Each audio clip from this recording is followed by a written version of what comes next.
Hey everybody, welcome to the stream. This is CyricZ, and we are playing Sherlock Holmes Crime and Punishment, and we're getting some nice quality time with our little boy Toby over here.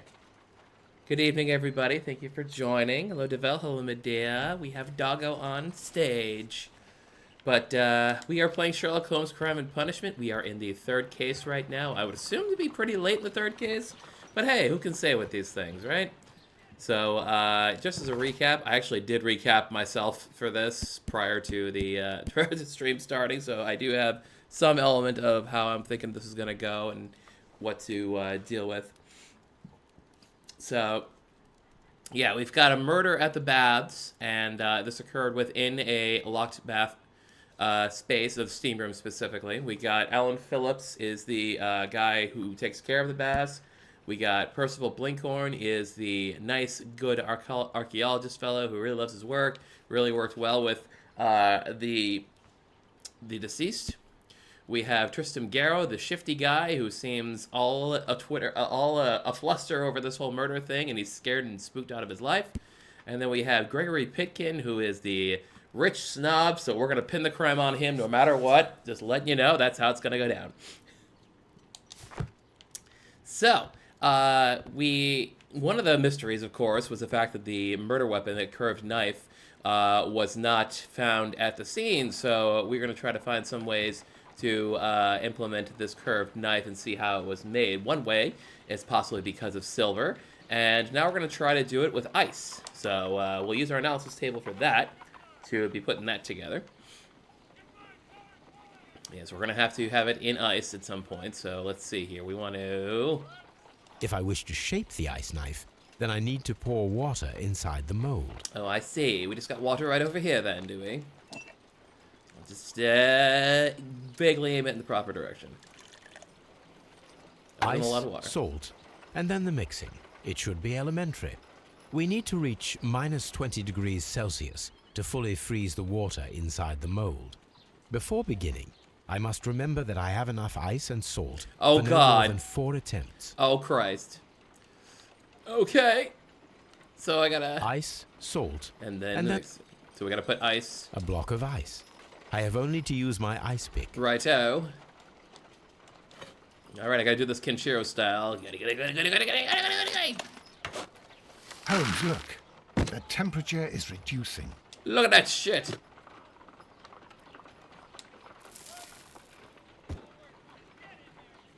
And now what? Do I just kind of wait? 4 tries, but you just restart the try then. A block of ice. Okay. Oh, I see. I see. So we have to keep adding ice to lower the temperature, is what you're saying. Keep getting it down. Keep getting it down. Keep getting it down. A block. Sheesh.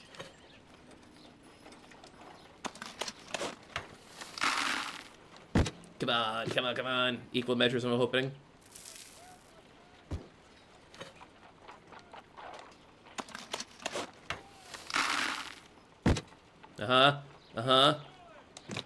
And then... one more. Let's see if it'll do it.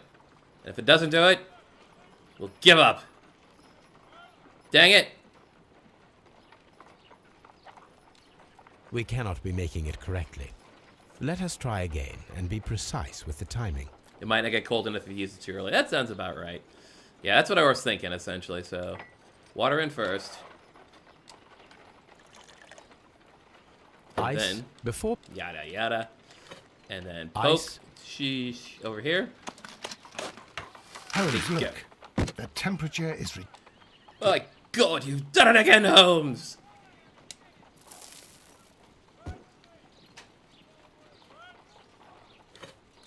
Okay. Yeah, tap tap. In you go. And then the salt again. Wait till it stops. And then again. And then wait for it to stop this time again. Tippity-tappity. Wait for it to stop. This is pretty simple. It's just, you know, a case of staying awake. I'm sure I can stay awake. So how's everyone's week go? I had a lovely week at PAX this year. Lovely weekend. And played a couple interesting games.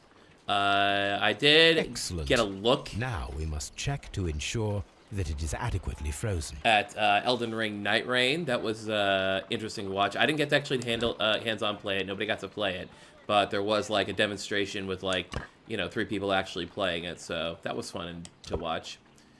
Ice knife. An ice weapon for a cold-blooded murder. Cold-blooded murder. An I ice killed it. knife. A surprising and yet a very brilliant idea. It's the perfect weapon. It enables one to kill a man and then it melts.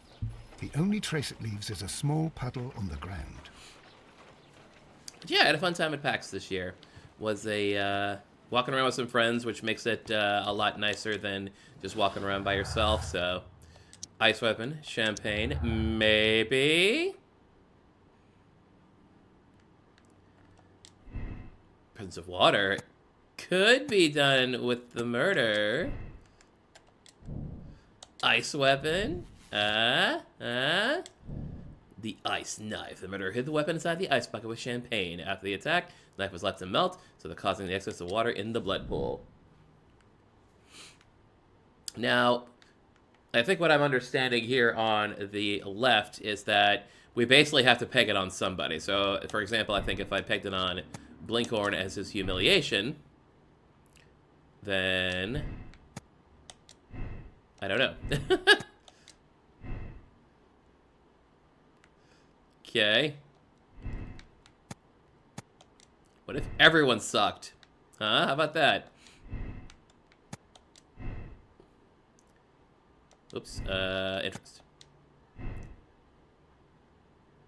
Okay, I guess we don't have enough to keep going with this method, get this thing.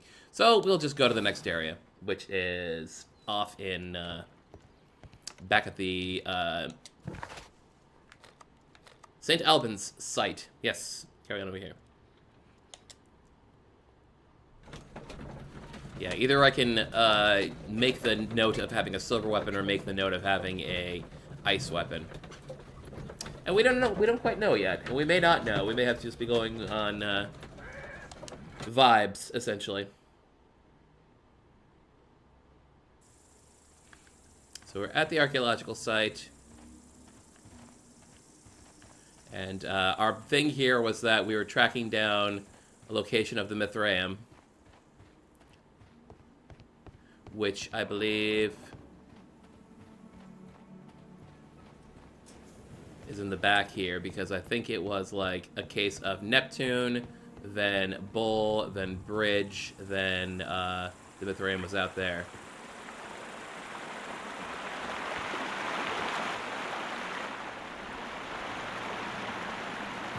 I'll just use my laser vision to We get should there. use these metal rings to help us reach the bridge. Should we? How should we do that? use... There might be something behind these leaves. Might there be? I have to find a way of getting there. What shall we do, Holmes? Item required, you say? A bunch of rings off in the distance. I wonder what we could use for that, maybe. Maybe this fancy-dandy crossbow. Piece this shit together. I should use the appropriate object We'll here. use your appropriate object. There, put it back. How about the bow? I should use... Fine. What we got? Handle joint, mechanism housing, shutter groove. So, dang it, I did it again. I keep meaning to hit the... There we go. Handle joint, got it. Mechanism housing, got it. Shutter thingy. Groove. And then the bow. Somewheres. Or not at all. Where does it go? I'm literally just farting around here trying to figure this out. Guys, bow. Or is there another spot? Like, do I have to take the brush or something? There's something else hidden in the corners? Oh, whoa, now we're talking. Didn't know I could rotate this shit. There we go. The gastrophetes. Gastrophetes, gastronomy. Nice. Oh, I also gotta get a rope, don't I? There was a rope over here. I remember the rope. Way back over near the pits. You think I gotta rotate? I gotta get rotated? Or maybe I just gotta believe. We roping.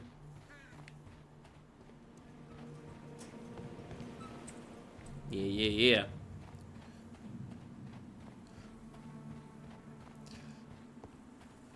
Swagging about in my top hat.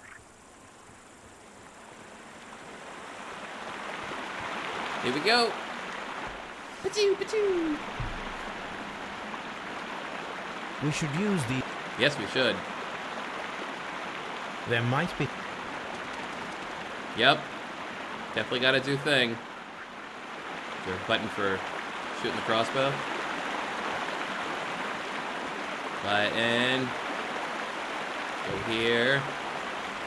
Maybe. Yep, I got your feats. Handheld crossbow used by the ancient Greeks. Cool. Oh, is there a rope tying? Oh, no, hang on. I got an idea. I see a little tie off here on the side.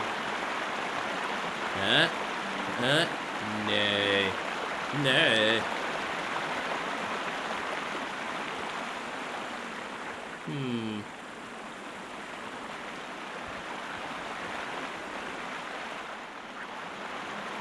Maybe there's some more spots I could shoot. We should use the... I know, I want to. Watson! What do I shoot, Watson? We should use... Do I just talk to Watson and say you do it? I'll do that. What are you saying? You saying I can't just fire a rope and just pray it hits? I gotta find a hook or something? Rude.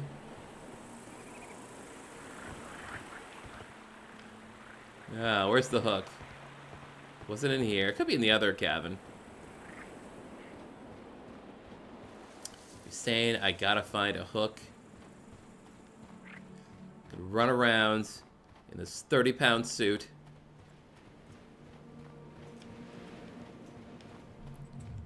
Get it all messy and sweaty. Is there a hook here? It was a bear trap, but that's kind of a hook when you think about it. Hook, hook, hook. Hook, hook, hook. God, don't tell me there's a hook in like another completely different location. So this was the area with the fresco. I don't recall seeing a hook here. A shovel. A shovel might work. That's kind of hook-like. You squint a little. Yeah. Hook, hook, hook. Where can we find a hook? Is there a hook attached to this bucket here? Or is it just a bucket? It's literally just a bucket. Archaeological tools. That's where I got the, well, I got something from that. I also don't remember what it was. I picked up something from that. Watson! I need a hook. Where's the hook you have stored in your pants, Watson? The one we have for emergencies. Hook, hook, hook. Give us the hook. There's that wall. That showed the frigidarium. Maybe I'll just take Poseidon's trident. Just right from his butt. That'll do it. Ah, found them. They were just over here in a place where they would normally be. Just in the middle of an excavated temple. It would have been nice if they told me. It's like, oh, by the way, I have this much, but I need something else to fix it all. There we go. Those rings on the bridge. Okay. Target. Yes, they are. Thank you.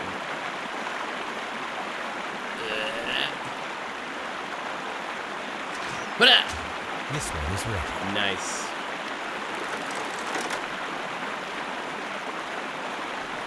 Zoom in. And...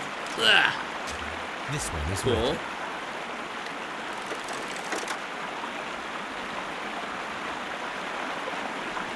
And... great. Firing a guest defeaters requires a lot of practice. Oh, thank you, Watson. Thank you for the pep talk. Oops, that's too low. Holmes been hitting the pipe again. Yep. Yeah. There we go. Is ready. Now I must cross it. Sweet. Okay, can I do it without dying? Do I have to do a balancing act? Oh yeah, I do.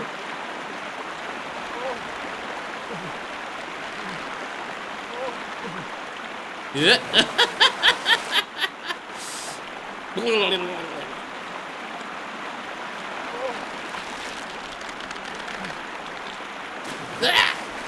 A little finicky, isn't it?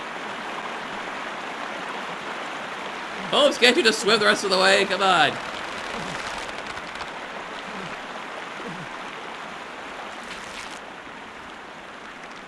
It is finicky, a little finicky. Just kind of got to get your butt into the middle there. What? What?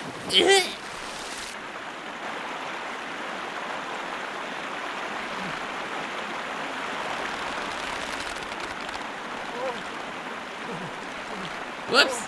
Oh no! You don't have a lot of leeway before you just pitch right in, basically. But it looks like what you gotta do is you basically just gotta hold yourself for a couple of seconds, and then eventually the up arrow will pretty much appear. Okay. Yeah, just kind of center it up a little bit. There it is. Alright, there you go. Structurally, this is completely unsound, by the way. It would take quite a feat of strength and dexterity to do this. Watson, come here. I have found something. I've got it.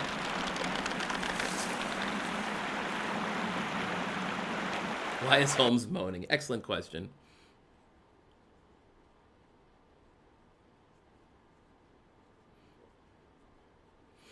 Oh, wow.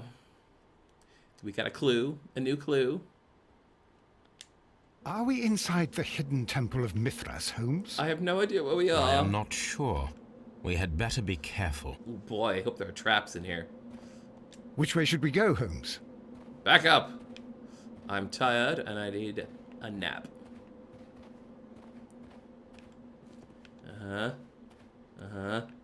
Recesses and walls, always be careful of those. Oh, these stairs are gonna go.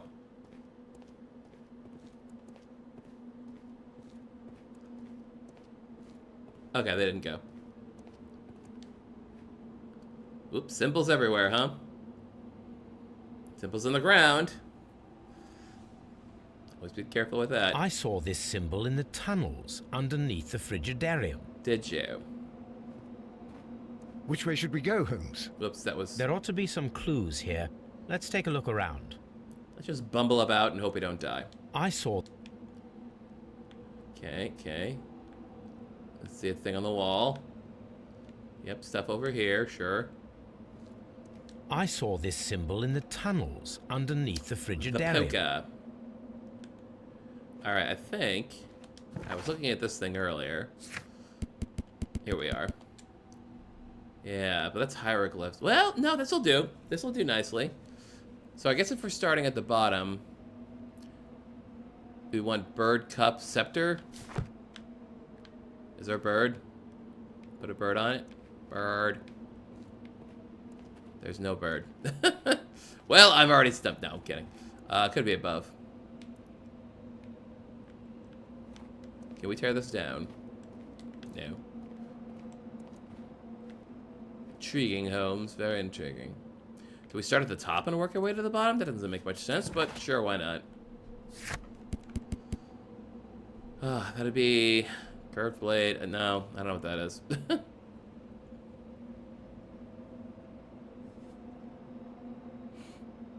I would think I'd be going in order, but I guess I could start with the scepter here. Yep. Just don't die.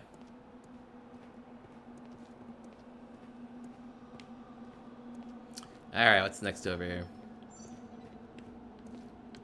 Oh, we got a save. That's always nice. Alright.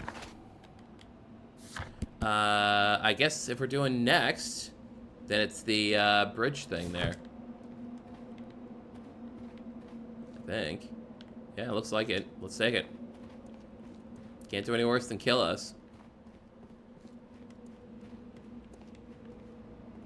Ooh, what do we got here? Stones. Before I do anything else, let's check the what in the who's it's here. So this has got spear, helmet, and a leg of lamb or something like that. Hello, Floomp. How we doing? Rock.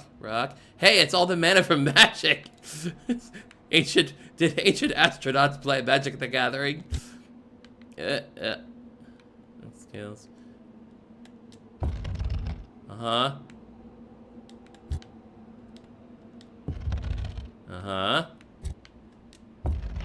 Got it. Had a CD-ROM of Sherlock Holmes' Nemesis as a kid. No, that's nice. Wow. Did I just stumble upon that? I guess I did. Yeah. Oh, that opened up the doors. Okay, cool. So I believe this Roman helmet was one of the third symbols. Yes. Cool. Go. Come on, Watson, keep up. We're solving mysteries here. Okay, anything cool in here, or just another pick a symbol and go? So we got shovel-ish thingy. We've got what appears to be a trilobite and a weird spider thing. I like this fella right here. Let's just check the rest to make sure. Yeah.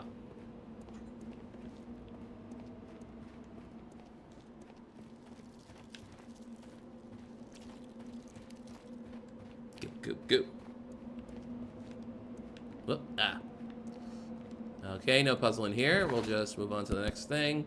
It is either fire poker or scythe and circle thingy. The scythe and circle thingy right here, I'd say. Yeah.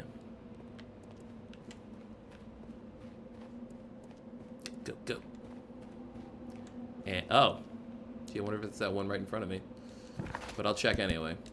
No, it's not. I still got a landmine, a interesting shaped helmet, and a curved dagger. And interestingly enough, nothing seems to match this. Unless I'm on the wrong, I might be on the wrong level. Hang on. Yeah, I am on the wrong level. Torch, crown of thorns, or some kind of ox yoke, and a weird sperm thing. Which I don't think fits any of these either. Oh wait, the ox yoke. Yeah, we got that. Cool.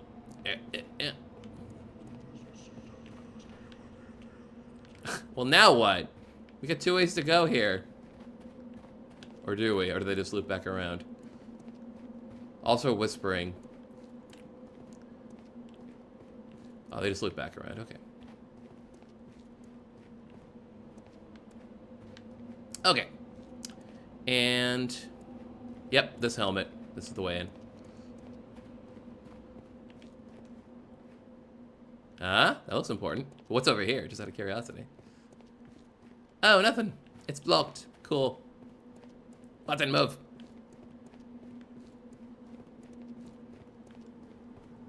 Think we did it, Watson. Neat. Now what? Is this where the boss fight happens? Whoa. Look, it's the golden knife. But how to get it? How indeed. Ah, good ginger tea. Well, Watson, I was thinking of giving you a boost just through that hole there. So yes, they've been here. This lamp is not old. The oil is still fresh. Perhaps Sir Rodney passed by here. I would say No, that's true. I do not think so. Remember, he went no further than the catacombs underneath the Frigidarium. The murderer left this lamp. Ah. Damn.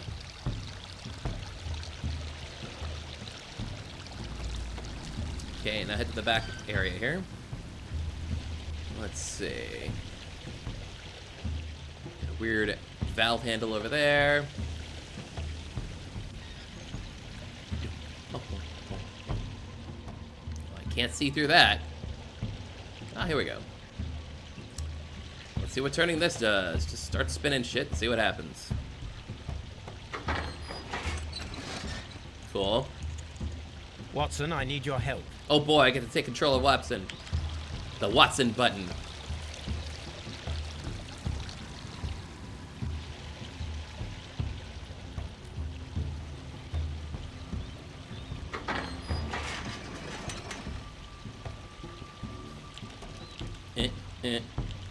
This one. All right, Watson, have fun.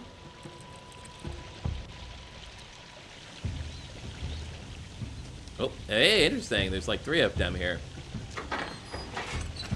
Okay, that opens that back one, which doesn't do anything now. Let's get rid of that.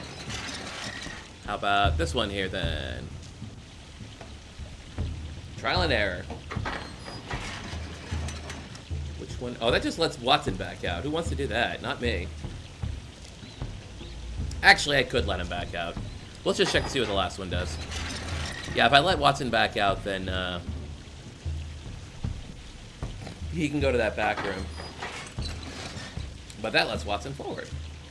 Okay, let's check forward for a moment. Interesting, interesting, interesting. Okay, what's this one do? That lets Holmes back out.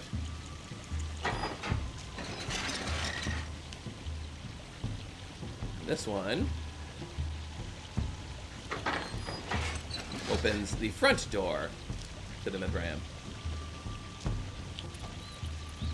So I can't get there from here.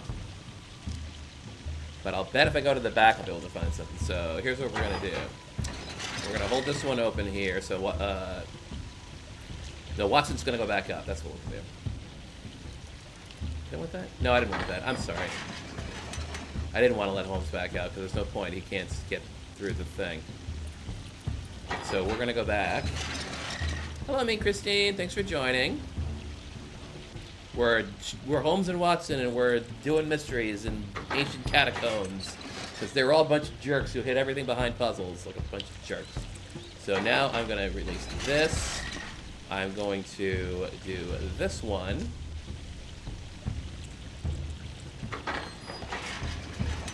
Nope, wrong one. I meant to do the middle one.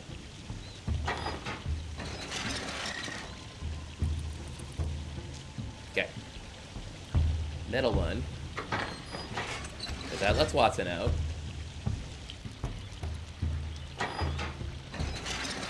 And then we go this way, back through here. Come on, Watson, pump those legs. Deactivate that, and then we do the left one, because that'll open the back door. At least there are candles, that is true. At least we're not doing this in pitch blackness. That's handy. Alright, up we go. Oh, I see. I cannot leave Holmes trapped here alone, even though he did ruin my favorite handkerchief. Yes, you can. Come on. Why do you have a favorite handkerchief, Watson? Alright, so I thought that might have opened up something forward, but I think that was a red herring, I think.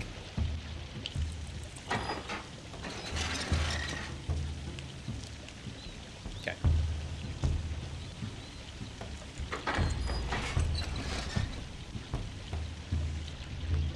Alright, let him back in here, and then switch back, and this time do the right-hand one, which will let Watson further forward. I do love how they're not talking, it's just like they got, you know, their own special bro sense connection. So, yeah, this one activated the one behind Holmes, right? I think. Yep, so now he can step out into the middle.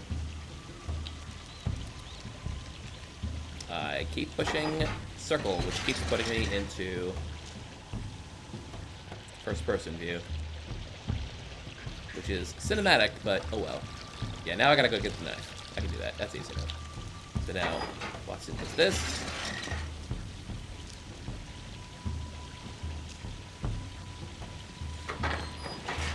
There we go. Alright, take this dinky knife. The golden knife of Mithras. A long-lost relic has resurfaced. Watson, it is time to conclude this case. Yeah. Fuck. Excellent. Now, we should find another way of getting Great. out of Awesome. Raider of the Stones. Let me just see if there's like a marker on this. No, there's nothing.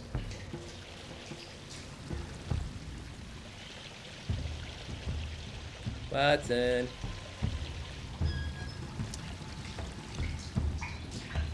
Alright, let's see here.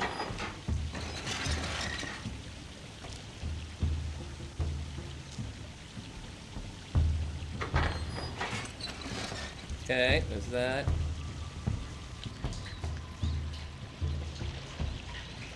And then Holmes goes back in here.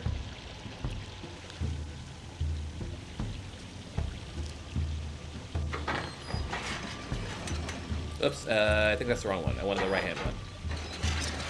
Apologies. Simple logic puzzles. Let Watson out of his cage.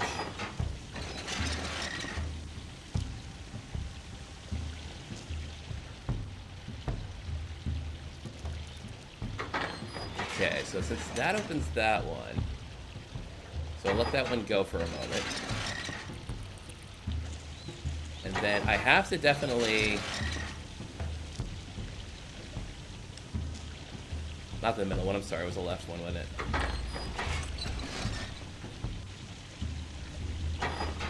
There's the left one that opens the back exit. Be nice if I could just, you know, jam this one open, but it would seem not. Okay. Oh, that's right, I gotta let him out again. Dang it! That's my bad. Not paying attention. Come on, Watson, get out. Out you go. So is there, like, another one behind the thing here? I wonder. Well, we'll find out. Presently.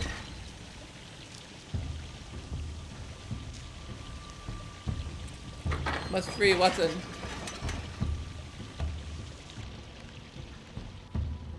Oh, I didn't see these. Okay, that lets Holmes out.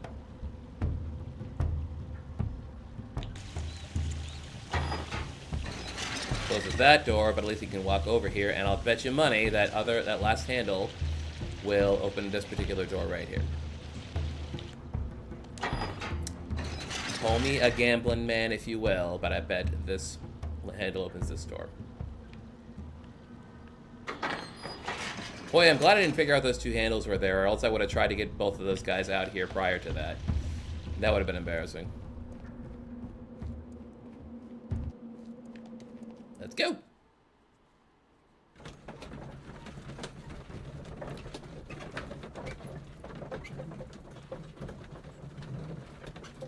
So where did we go? Did we not? Where are we headed? We going back to Baker Street, or? Auto transport over here. Yep, just back at Baker Street. Okay. Golden knife. Stolen notes. Here we go. Now we can start collecting stuff. Alrighty. Valuable secret. Sir Rodney's secret was an important discovery. A metaphorical bomb. He uses a powerful means of annihilating anyone who stood in his way, that he alone might take the fame and glory. Yeah, it's kind of... whatever. Motive, stop takeover. Even if Pitkin is the owner of the baths, he will surely lose them, for this major discovery will change everything. It will turn the baths into a permanent excavation site to preserve the research. It will never achieve the commercial status that Pitkin desires. Well, that's true, I suppose. But here's our clue there. Pitkin ice knife. I don't think that's within him. Sorry, I don't think that's within him.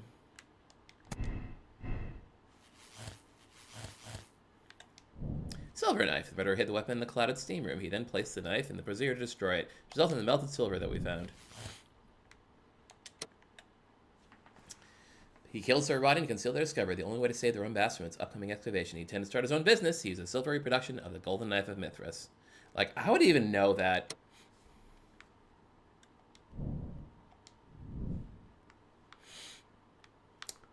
Yeah, 5 more. I think this one's pretty obvious, honestly. It's each of the 3 suspects, each of the 2 weapons, and we'll just have to keep shuffling back and forth.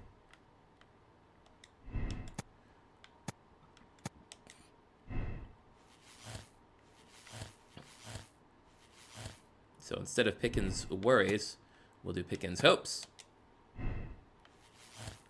And we'll do Blinkhorn's humiliation.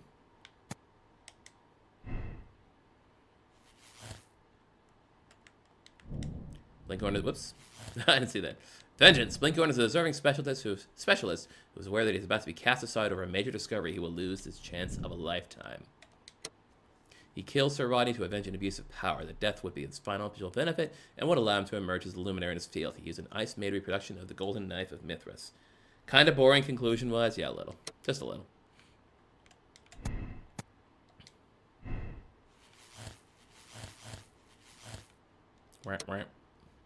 Silver reproduction.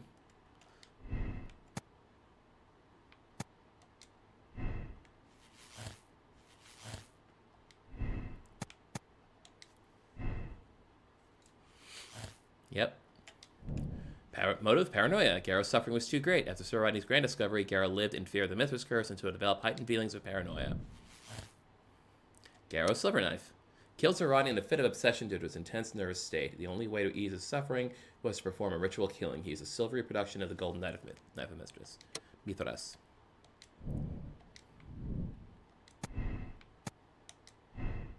So as I recall, none of the suspects had anything to say about the champagne. None of them copped to having the champagne.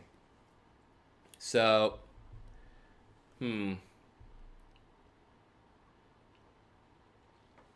I feel we walked too far with the ice knife to say that was to rule that one out. And I remember Garrow saying in his testimony that like he saw a golden knife in the or rather the golden knife in the steam. So that suggests that what puts him out of the picture. But also, you know, would he mistake a color? Would he mistake like the color of an ice knife for being, you know, in the lighting of the steam room as being appearing golden, or would he do the same for silver? Yeah, I feel like I'm sticking with the ice knife, and honestly, I feel Blinkhorn's better for it, because Blinkhorn kind of has the whereabout. Like, he's got the wherewithal to put something together like this. I don't think this is in Pitkin at all, and I think for at least right now, this is what I'm going to go with. Did he say golden, or did he say something about it glimmering? He said he saw the golden knife, as I recall. But yeah, these are my options here. This is what I'm sitting on right now.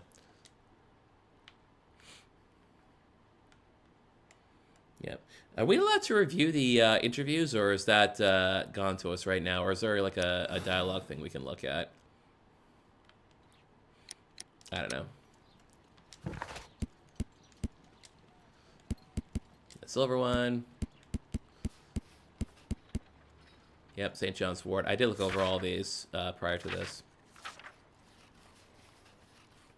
Yeah, there's nothing to say we can review like previous interviews or anything, so we're kind of going off what we heard. Because we can't talk to him anymore. Like, those are all exhausted now. Is it here? No. Riddle on the rails. Oh, right. This echo wouldn't show up because it wouldn't show up in the newspaper because it didn't get to be put in the news. Well, I don't know. Heck it. Blinkhorn knew of Bencleff's intention to take all the credit of the discovery of the golden knife. He devised a cunning plan to eliminate Bencleff, and thus he deserves the rope. He devoted his life to discovering the golden knife and the credit was about to be stolen by Bencliffe. He had been given the opportunity to claim ownership of discovery. He would not have killed Bencliffe. I mean, dude, this was premeditated. This is not a case of like that first one where it was a friggin'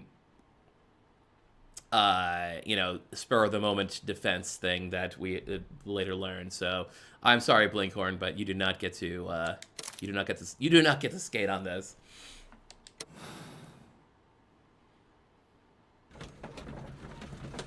It's the only thing that makes sense, because I don't think Pitkin can just make a knife on his own.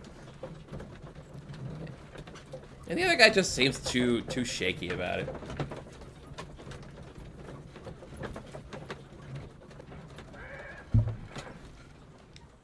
There's still water in the blood. That was still a thing that existed. I'm feeling rather uncomfortable. Why have I been put into these cuffs? Well, you see, you're a murderer. I fear that you had better get used to them, Mr. Blinkhorn. They are your reward for the murder of Sir Rodney Bentcliffe. What? No, that's a lie. It is regrettable, for you are a talented archaeologist. I will request that you are placed in a prison where you are unable to dig an escape tunnel. That is, of course, if they decide that you shall live. The consulting detective who salutes your intelligence in performing the perfect crime, yes, but also the gentleman who detests your motivation. You know nothing. You wish to be the one who would reveal this to the world. Is that the golden knife? How? I also like to dig, you see. I only followed your trail. Such a pity that there is always someone willing to steal your credit, wouldn't you say? And there was the chance of a lifetime. You had to take it. It was not to be shared. But now I am here, and there is no one who will stop the tread of justice, Mr. Blinkhorn. Goodbye. Yeah, that's another thing too. The lantern left in the well, I'm not gonna push it yet, but the fact that the lantern was in the very last room suggests someone was in there absolutely looking for the actual golden knife. There was only one person who would really want to do it, and that's Blinkhorn. Yes, the dude says you threw something in the fire, you find clues that silver coins are used, etc. Yeah, no.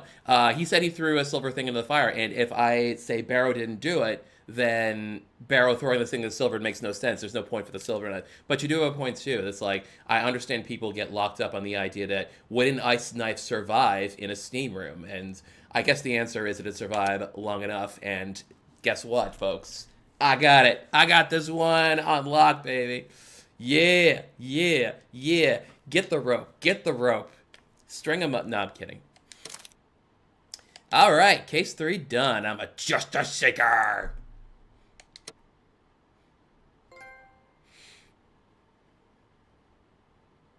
Yep, the silver was a red herring. Yeah, throwing stuff into the fire they have silver coins in there. Yeah, what do you mean 1 out of 3 cases correct? I got 2 out of 3 cases correct. I got the what's his face for the other one. I just didn't get the whole story about him about it being a tussle in what's the word I'm looking for, in a fit of passion kind of thing, a crime of passion. Anyway, we have to go to Abbey Grange, so everyone shut up about the baths. Everyone shut up about it. I want to hear no more of this stupid Mithraeus stuff. The game is afoot, not a word. Into your clothes and come. No, wait, out of his clothes! Out of his clothes! What is he thinking? I'll wait for you in the sitting room. I've just received a note from Inspector Lestrade. A letter from the suburbs. Ooh, he is in that need is a of rough my switch of presence. depth of field. Whenever he has asked for my assistance, it has always turned out to be entirely justified. I fancy that every one of his cases has found its way into your collection. Yes, they all seem worthy of... However, I regret your fatal habit of looking at everything from the point of view of a story Toby! instead of a scientific exercise. Oh, Holmes, you... I beg your pardon, I digress. Screw you, Holmes. It would be much better to examine this letter than to try to convince you. Is the lady still there? She never moves.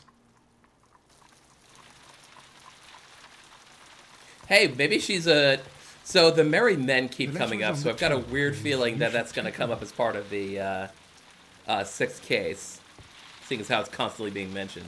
I agree with you, Toby, that Watson's shoe is preferable to Mrs. Hudson's cold cuts. Damn. The letter is on the table, Holmes. You should take a look. I will take a look when I'm damn well ready, Watson. I'm going to take this letter. Chink.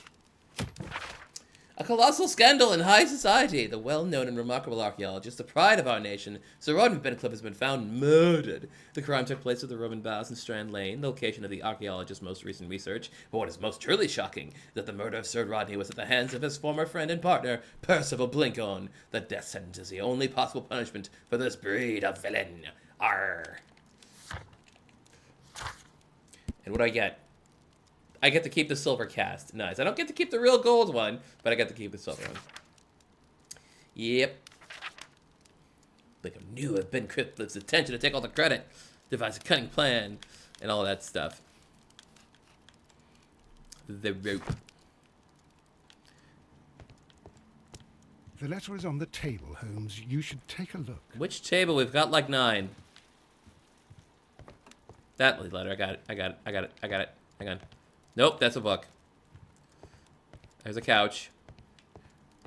The letter is on the table, Holmes. Watson. You should take a look.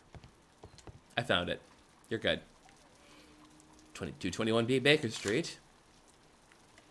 Ooh, nice seal. A wax seal with the monogram E.B. E.B. White, the author of Charlotte's Web. I can tell from Lestrade's handwriting that he was in a hurry when he wrote this letter. Interesting. Ooh, The Brackenstall family coat of arms. nice. They got their own parchment and everything. Abbey Grange, Marsham, Kent, 3:30 a.m. My dear Mr. Holmes, I should be very glad of your immediate assistance in what promises to be a most remarkable case. It is something quite in your line. Except for releasing the lady, I will see that everything is kept exactly as I found it. But I beg you not to lose an instant, as it is difficult to leave Sir Eustace there. Yours faithfully, Inspector Lestrade. So, what is it, Holmes? We're going to Kent.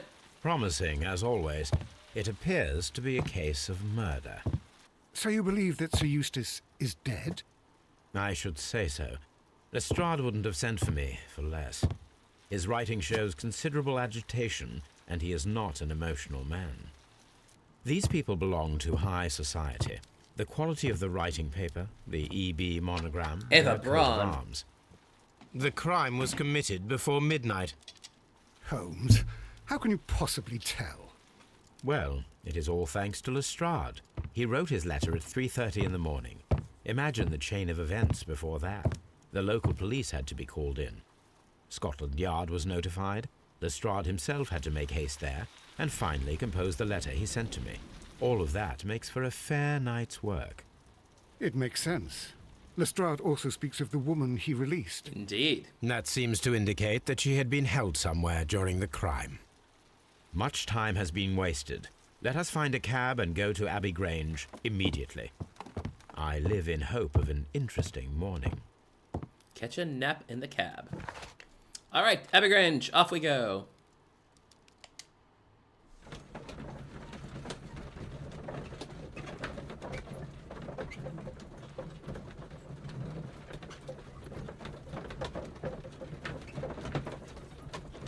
Holmes is back to reading Crime and Punishment by Dostoevsky.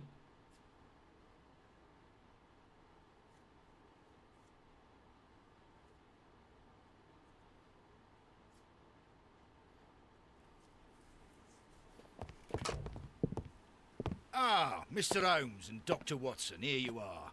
I'm very glad that you have come, but perhaps I should not have troubled you after all. Turns out it was me, And I did why it. is that? Lady Brackenstall has come to her senses, and she has given so clear an account of the affair that there is not much left for us to do.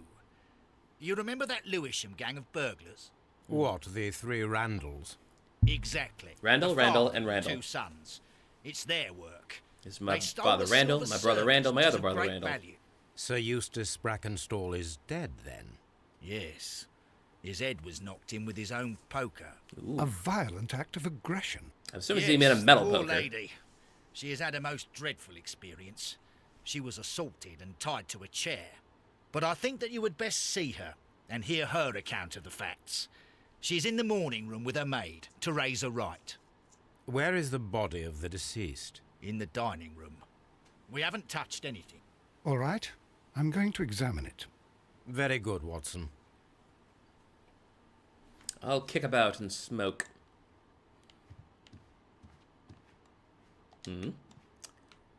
Just a nice little vase with some peonies on it right here in the middle of the front room here. Lady Brackenstall awaits you in the morning room. No, I just want to go home. I've given up on this one already. Lord Ramsay Brackenstall. Lady Brackenstall awaits you in the morning room. Lestrade, you may have noticed, but I'm ignoring you. Can I see from further? Yes, I can. Sir Warthen Brackenstall. Warthon. Lord Brigham Brackenstall. So these, everyone but Eustace here, looks like. So these are just past. Lord George Brackenstall. Gorge. Is this him? Is this him? Baron Lyndon Brackenstall. Ooh, Lyndon. The Brackenstall family seems rather austere. Well enough, I suppose. Alright. Where's the stiff? Ladies, allow me to introduce myself. My name is Sherlock Holmes. I'm assisting Inspector Lestrade in this investigation. Mr. Holmes, I am the wife of Sir Eustace Brackenstall. We were married only a year ago. I am sorry for your loss. Please accept my deepest condolences. I suppose that it is no use my attempting to conceal that our marriage has not been a happy one. I fear that all would tell you that, even if I were to attempt to deny it. Well, let's start here with that shiner. Holy cow, though.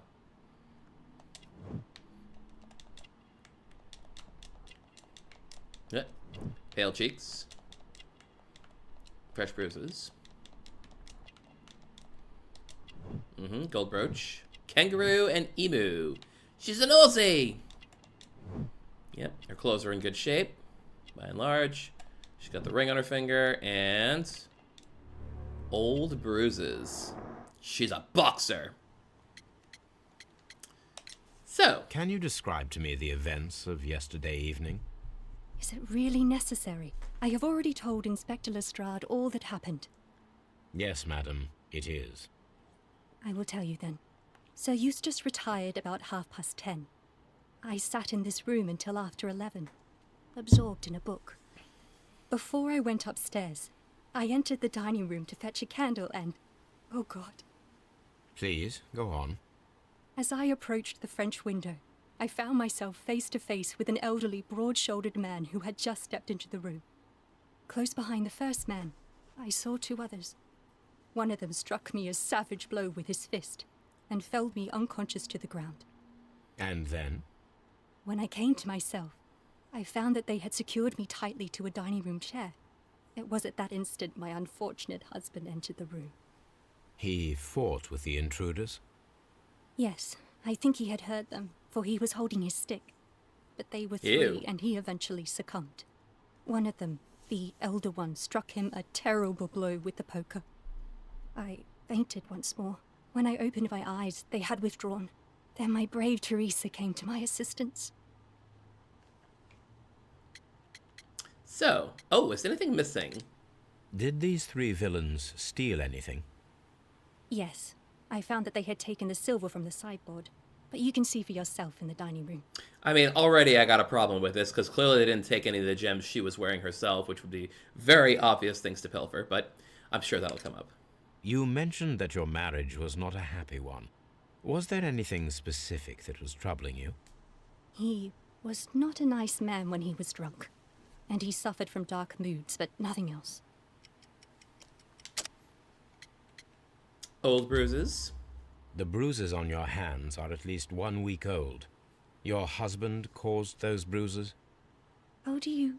Yes, he did. He was very angry at the time. Out of control. Again. I do Sir appreciate. Eustace was a drunkard. To be tied to such a man for life is worse than death. I do appreciate that they Your did the ladyship. that they made the effort to make one of her eyes swollen a bit shut compared to the other. That is a nice little detail that they left for us. All right, let me toss your room here, though. Yeah, on the table. The Times. I'll just take your newspaper. Family business booming, the Randall gang back on the street. Less than a fortnight ago, this infamous family of burglars, the Randalls as they are known, made their appearance by the way of a brutal but successful intrusion into one of the wealthier homes in Sydenham. The police are already on their trail, however, the details of the crime are being kept confidential, including that of the name of the victim. A witness was able to provide a precise description of all three men, and this will surely give the police a chance to complete their profile on this family of delinquents. We would like to take the liberty to remind our esteemed readers about this highly dangerous band and to provide the full description as available at this moment. The gang has been in business for some considerable time, being a family of three, a father and his two sons. The elder, Jack Randall, is a man in his 40s and already gray-haired, while of average height and build. Being the mastermind behind the burglaries, he retains control over his sons, both of whom are close in age, but very different in appearance. The first son, William Randall, is tall and broad-shouldered, with a small, disproportionate head. The younger brother, Melvin Randall, is somewhat weaker constitution and is as skinny as a rake. The gang is wanted not only for their frequent thefts and break-ins, but for the exceptionally brutal pirate career they enjoyed before returning to England. Be alert, and may your valuables stay safe. Pirates! The description of the Randall gang provided by Lady Brackenstall is identical to the one in the Times article. Well, of course, it was available to her. Goodness me.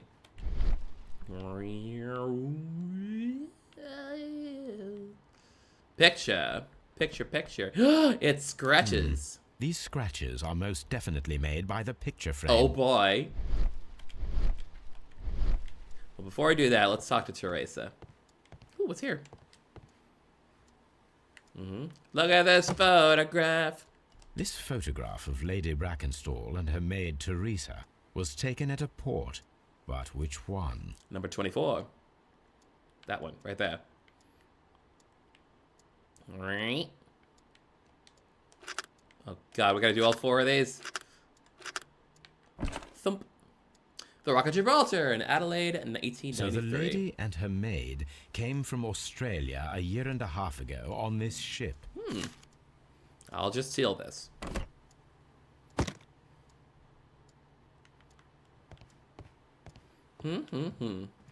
Teresa. Teresa, I would like to hear your testimony. Certainly, sir. Certainly, sir. Ba-bum. Hasn't had sleep in a while, I can tell that much. Or just wrinkles. Yeah, what? Just a cameo that is not well modeled, so it can't be important. Coffee stains. Handkerchief. Vinegar smell. Resuscitation. Working hands. So, As I sat by my bedroom window, I saw three men in the moonlight down by the lodge gate. But I thought nothing of it at the time. Oh, if I'd known. And then? I went to bed, and it was more than an hour after that I heard my mistress scream. And down I ran, to find her tied to the chair and him on the floor with his head smashed. That's all I know. okay, and that's all I care to ask you, apparently. But let's go fiddle with this. Yeah, This is Sir Eustace's safe. There may be something important inside. I must ask Lady Brackenstall to open it. like perhaps an Estus flask shard. Very key to my detective work. Open the safe, lady. Lady Brackenstall, could you open this wall safe? No, it is my husband's safe. I do not know the combination. We have to open it. Time to blow it up. Your ladyship? Lestrade, can you get like a bunch of dynamite, like a lot of it?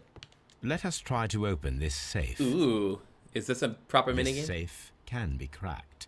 I only have to pay attention.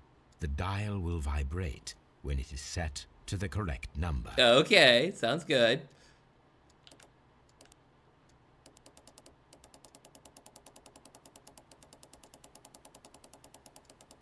What?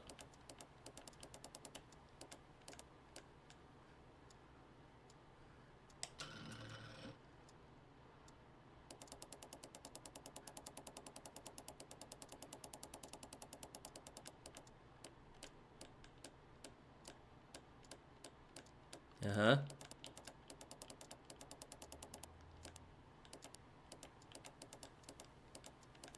Five. There we go. Maybe I should be paying attention to these numbers. Maybe it's an important number. 17. Oh well. Nice, we cracked it. Ah, you guys. Guys are amateurs. Money! It is common practice to keep one's valuables in a safe behind a painting. It should not really pose a challenge for a criminal. Money, and more money. Antique coins, possibly of value, but they're scattered without care. God. Anyway, let's find out what he was blinkered with. Sir Eustace, your current physical and mental state is of great concern. There are several signs of a hepatic decompensation. The last time that we met, your eyes were bloodshot and your skin was tinged with yellow. There is a particular odor from your breath that is common in those suffering from liver damage. Then there are the lung abscesses that we have discussed. The leg cramps you described to me are caused by an alteration to the nervous system, which in turn is caused by the excess of alcohol. That includes the tremors. Your liver seems excessively hard at the time of your examination, which is a sign of evolving cirrhosis. There are also signs of ascites, fluid in the peritoneal cavity, which are evident with your swollen stomach. The pain beneath your left rib indicates a pancreatic malady, which may lead to a fatal and fulminant pancreatitis. Your condition may pose a risk to others. Your excessive alcohol consumption lowers your self-control and heightens your aggression. I'm available to help you with this problem. There are a number of treatment options. Boy, he had a lot going on with him, didn't he? Boy, oh boy. Okay, let's check some other areas. Thanks, kids. Let's move on.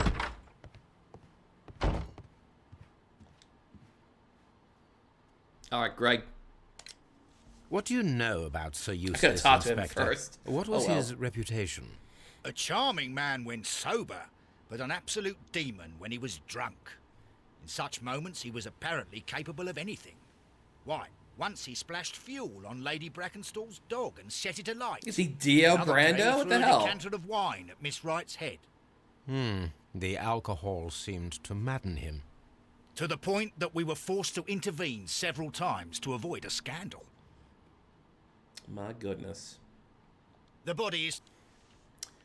All right, what do we got here? Let's check out our clues for fun. Let's see. Nah. Aha! Randall's blamed, Randall gang.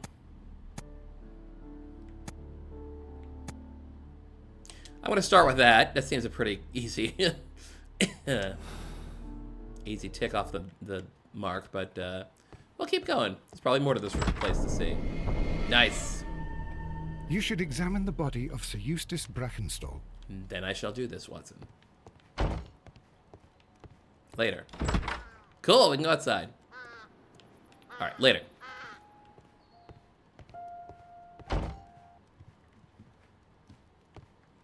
Antique hunting weapons. Neat. A hunter's cabin. Uh-huh. What's this one? A hunting scene. He likes his hunting. But he never saw Goodwill hunting. Clock. It is not that time currently right now. Is it 1 p.m.? Must be. Bit of a smasheroo over A here. hunting scene.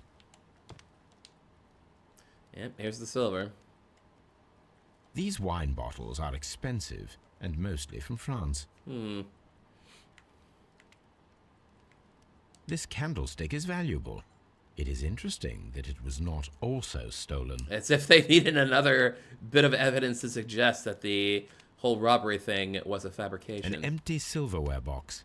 It appears that the intruders have stolen the contents. Anything else in here? Are we good? Usually we're allowed to usually automatically step us away if we found everything. Usually.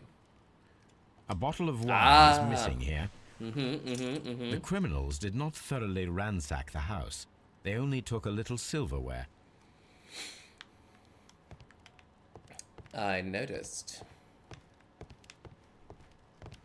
A deer hunt. Oh dear. Wah. Medical piece. Yes. Ooh. A bell rope, you say? It appears that the bell rope was cut by someone taller than me. Intriguing. I guess we can take another look at that. No, I think we're good. Okay. All right then, Watson. Another picture. A fur trader's cabin. Let's see here. I figured it out. This man is dead. So, Watson, what have you learned from examining Sir Eustace's body? Well, I can confirm that the death was instant. Sir Eustace was facing his attacker when he received the blow to his head. There are no other apparent injuries. Quite a large stick. A formidable weapon. No shoes. He got his Nike stolen. More like Sir Useless. Barefoot. He had therefore been in bed and did not have time to fully dress.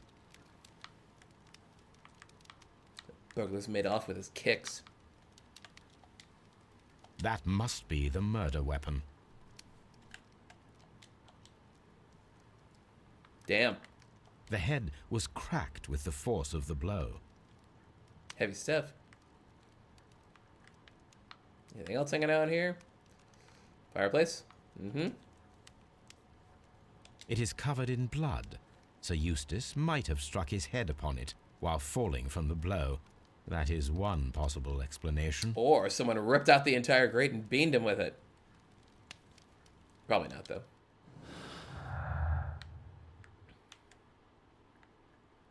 Let's see.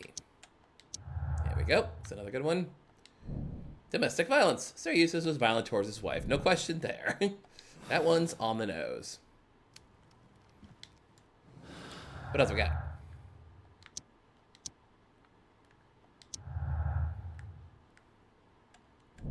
The death of Sir Eustace could have been due to a poker blow.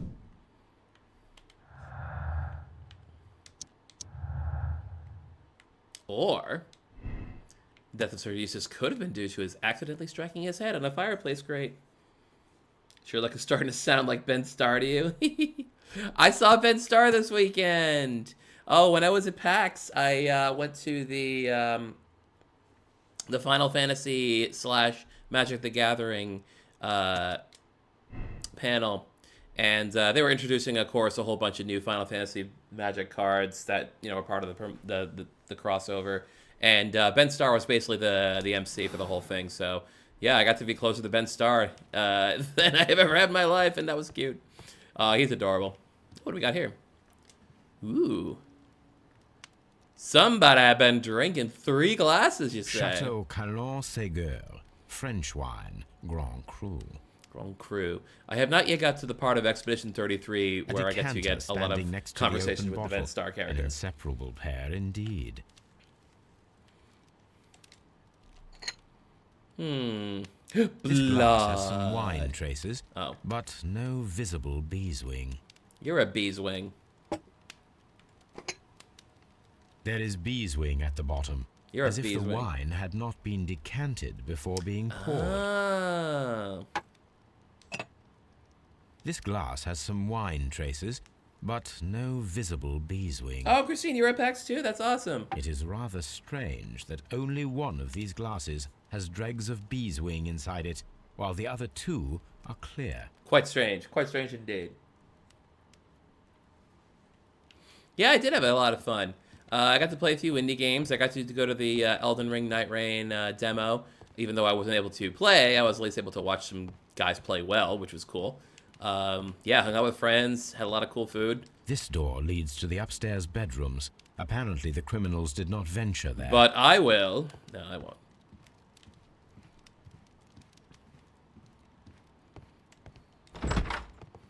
As you can tell, I'm done with PAX now. I'm home now.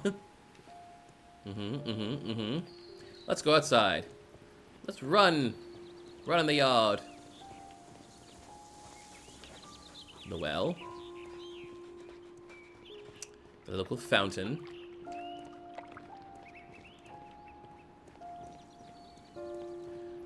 Suppose we should be looking for signs of break-in at the front door. Or not. Whatever.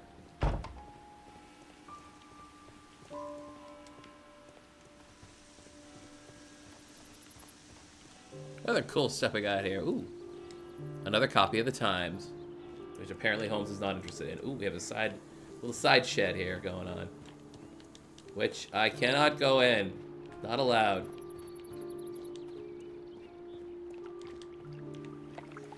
What the heckin'?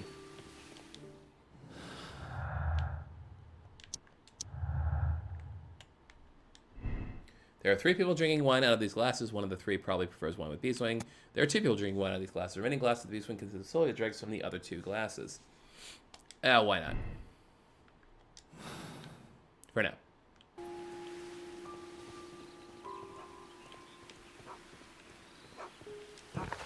Oh, I can just leave. Yes. Watson, I'm bored with this case already.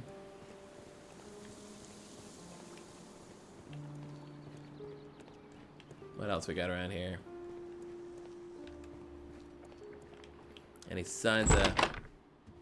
Ah, where'd Lestrade go?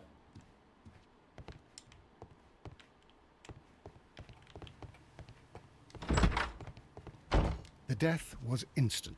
Okay. Oh, there he is.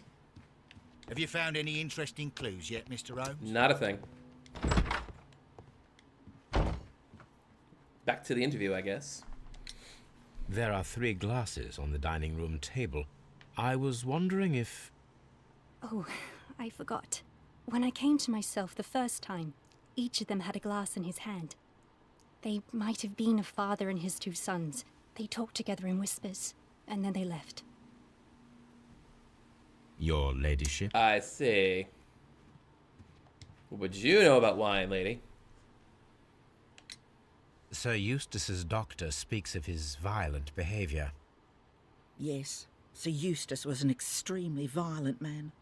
A detestable human being. Yeah, that whole thing. They were just hanging about drinking wine. true. Only had time for the He silver, once but they threw had a enough time to drink decanter some at me. wine. And Sounds all super because I legit. dared to stand up to him in defence of my mistress. Sly devil. God forgive me that I should speak of him so now that he's dead. But a devil he was, if ever one walked the earth. We met him only 18 months ago. She'd only just arrived in London. Yes, it was her first voyage. She'd never been from home before. Wonder with his title and his money and his false London ways. If she made a mistake, she has paid for it, if ever a woman did. She doesn't have any friends here, so it was especially hard for her. Pollen's still hitting. Mid-May. Okay. No person alive from Australia. Lady Brackenstall married Sir Eustace shortly after arming in England, remained at home during that time. There's a low possibility she remained acquainted with anyone in the country. Lady is acquainted with someone from the Rock of Gibraltar. That much we've got. Okay, cool. Now what? Please leave my Mary alone. Please. Same from both.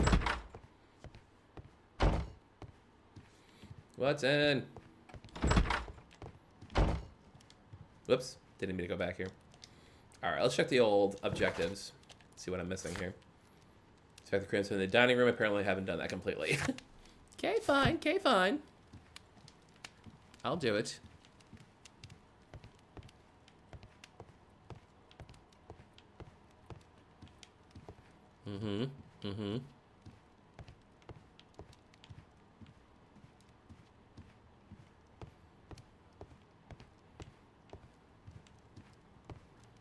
Body.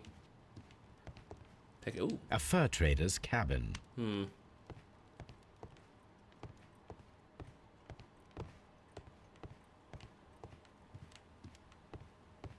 Hunting rifles. Yep.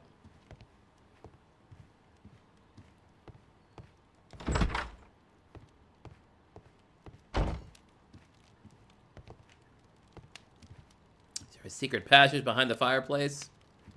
Probably not. Oh. Oh, the bell rope. That's used what was used to tie up what's her Sailor's face. knots. That's Oh. interesting. This rope was handled by the murderers. We need a scent hound to follow their trail. I will take it with me. Watson, smell these. Okay, cool. All right, bro. Let's hit the trail. So now we're going to. Oh, apparently we still have to inspect the crime scene. Okay. I will do that. Further investigate the chair, perhaps? Yeah, I guess so. This is the chair that... Lady Bracken's was tied to. Okay, that's it. There we go. Now we've done the complete dining room. Although that part hardly seemed necessary. Let's go to Baker Street. Hello, return of MCH. Got most of your Switch 2 funds figured out? Good luck. Good luck trying for a day one buy.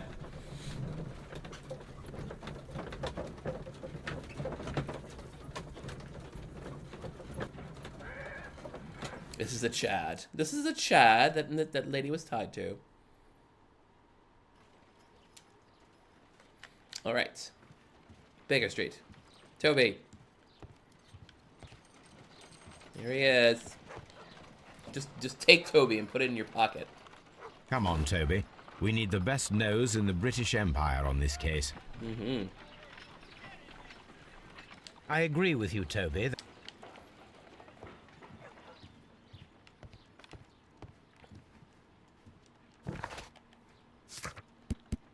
Oh, yes, analysis. Of course, absolutely. Very much so. Examine rope. Let us see how the rope was cut. Oh, yes. Let's see here. We got a knife. The fibers at the end of the rope are smoothly cut. Let us try to find out what tool was used to cut the rope. The scissors, perhaps?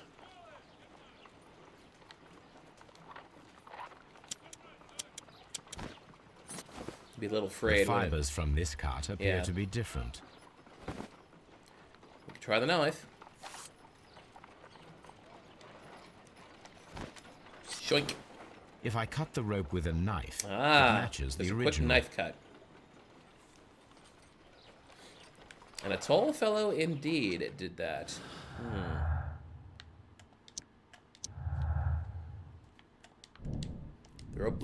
The rope was cut within once with a sharp knife and tied quickly in sailor's knots. That could indicate that the intruder had a sailor's background. Well, those guys are pirates. Could still be them. Maybe. And now... Do I just stick it in your face, Toby, or what's going on I here? agree. Alright, let's set up. Back to the place. Oh, he just gets to sit in his cab. Well, where else would he be? Let's be honest.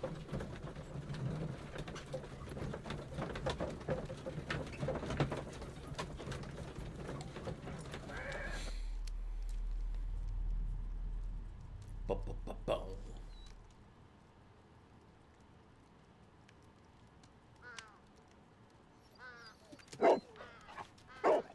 Search, Toby. Yes, just search in a general. Oh God, I get to be Toby! Yeah, yeah, yeah.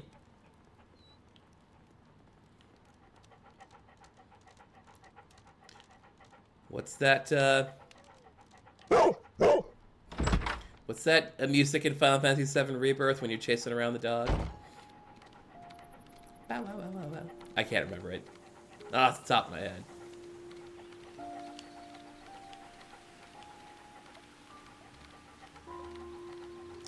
My goodness, the shed I was not allowed to go into earlier. Who'd have thunk?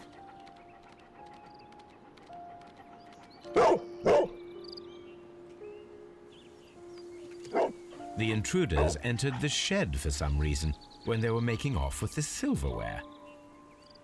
Yes, Holmes sounds less and less convinced.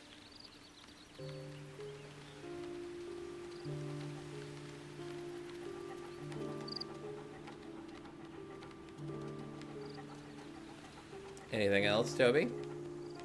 Or is that all we got?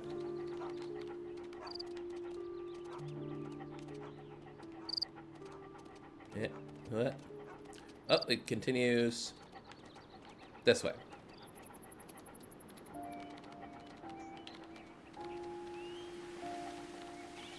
Over to the well that I was not allowed to examine earlier. Trio of gardening sailor thieves, yes indeed. The scent leads to the well. I should check it. And now, we keep going.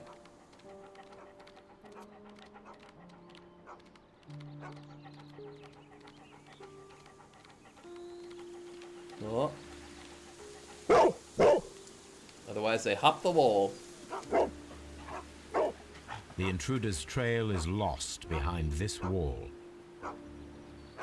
He clearly walked through Criminals the left wall. the house through the French window. They walked to the shed, then across to the well, before fleeing by climbing over the wall. I wonder why they chose such a winding And route. then they leapt into the sky, as you can see. Alright, let's check the shed.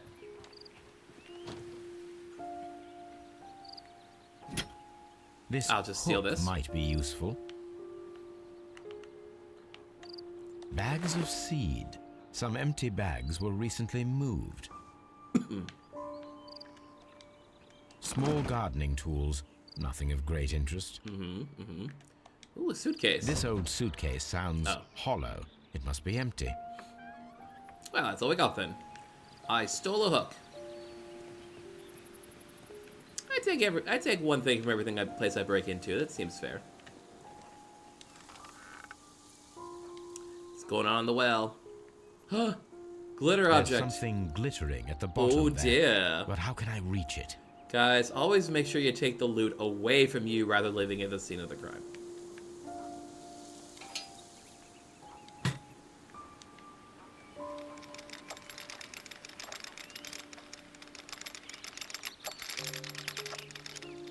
Look, lady.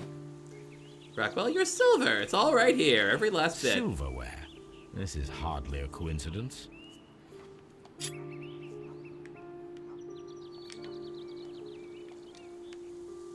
Alright.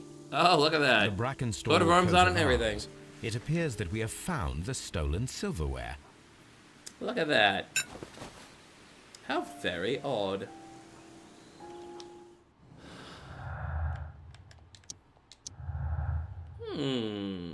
You don't say.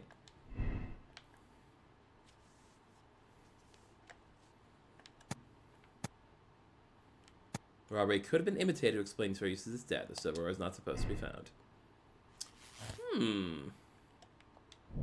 Cyric was murdered by the one person who was visiting that night. It was he who tied up Lady Brackenstall.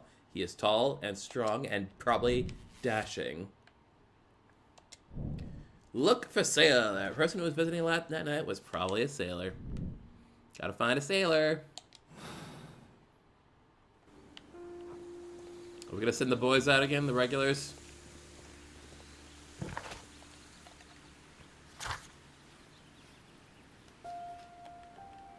Or maybe we can just talk to Lestrade about that. Oh, the archives. Okay, cool. That's a good thing to start with. Yeah. Oh yeah, we have to tell Lady Stinky Britches that her silverware's been found by me in your own well. The perfect crime, really.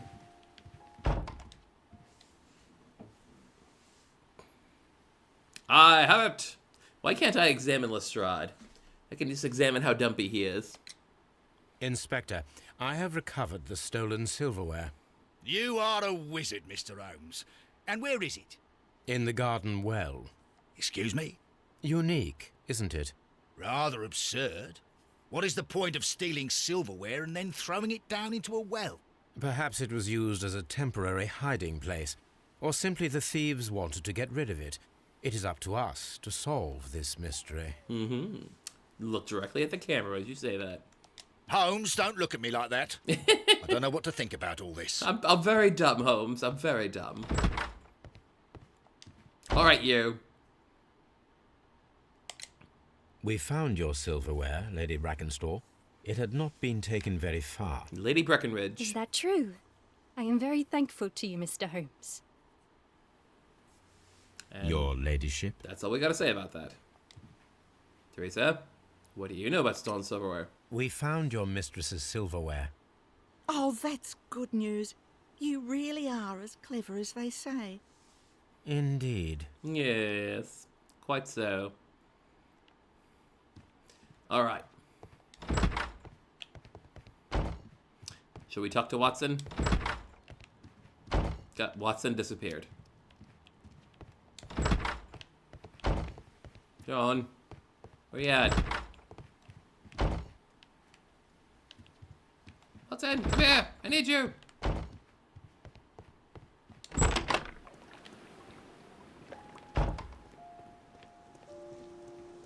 We'll just assume Watson is off solving another case or something. Heck, he could have been left back at Baker Street. Perhaps I'm only allowed to take Toby and not Watson. I can only have one party member at a time.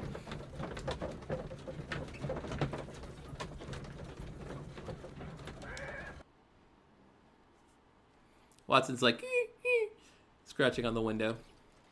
Hi. What should we do next, Holmes? Boxing! Archives. Sorry. Let's see. Rock of Gibraltar, 1893. Rock of Gibraltar's arrival. Arrival of the Rock of Gibraltar, its ship returned. The Rock of Gibraltar, a bulk carrier from the Adelaide, Southampton, London line, Cunard Building, James Street, London, has returned from a 6-month voyage through India, New Zealand, and Australia. The ship brought to England Miss Mary Fraser, the heiress of the Fraser family, owning land and tin mines in Australia. This reportedly beautiful young lady is presently engaged to Sir Eustace Brackenstall, one of the wealthiest gentlemen in Kent. I knew it. Probably. Now, what do we do with that information? The shipping company, the Adelaide, Southampton, London line, and its address. Interesting. It must be the place where they keep the records, including the one for the crew of the Rock of Gibraltar. I think that if you pretend you're from Scotland Yard, they'll give it to you without any problems. But I have another solution. I'll call in the specialist. So what do I do? Just yell out the window? Yep. Come on, Wiggins. Wiggins, could you come upstairs, please? You never call me upstairs, said that guy with the hat. At your service, Mr. Holmes. I need a register, my young friend. If you could borrow it, there will be half a guinea for every one of you. I need the crew list of the Rock of Gibraltar in 1893, and their current employment. I'm straight on it, Mr. Holmes. That kid's got a Do you large really think chin. you'll find it, Holmes? My secret police is better than the Yard in many ways. 3 months later. Here it is, Mr. Holmes. But we can't take it back. It's too risky. Put it on the table. I'll take care of it. Good work, young Wiggins. He's just waiting for his guinea now, isn't he? I left it right on the table for you, sir. This list shows the senior officers of the Rock of Gibraltar, I see. on which Lady Brackenstall and her maid made their voyage. Lady Brackenstall does not know anyone in England. This must mean that someone on this list is our mysterious visitor. And these are the lists of the senior officers Oh, of boy. the Adelaide, Southampton, London line ships. Let us find out who was in London upon November the 7th. The Oberdin going on here. This officer is still at sea, therefore he cannot be involved. Oh, I see. So, let's see. Departure, October 17th. They're out at sea also. Yeah. Oh, they're leaving soon, interestingly enough. Miss- Yeah, what he said. Mr. Nail Hawkins. Okay, and this last one here. Not back. Well, we'll just eliminate everyone who's not in. Alfred Pitchfork.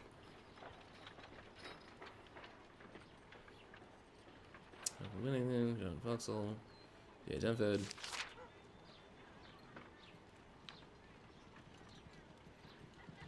This officer is still... Yep, can't be involved. So let's start crossing names off. This officer was on a ship that sailed half a month ago. He wasn't in London at the time of the crime. Mm-hmm. This officer was on... Okay, Herbert Whittington. Thomas Walker. Sorry, I'm just missing names, that's all. I do not think that this sailor... This officer is still at sea. This officer is still... Captain Jack Crocker is our mysterious visitor. He was the only one around at the time of the murder. Goodness me. Now to track the sucker down.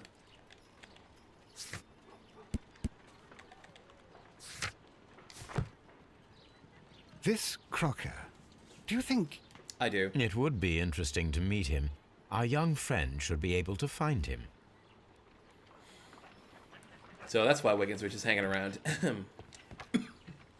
Wiggins, could you find a way to bring this Captain Crocker here to us? Here? Holmes, that could be dangerous. No problem, Mr. Holmes. I'll just steal his wallet. Ah, he's chasing me. Mr. Holmes, I was informed that you were looking for me, and I'd like to know why. Cat McAllister Yes, over here. it is important that we talk. You will soon understand why.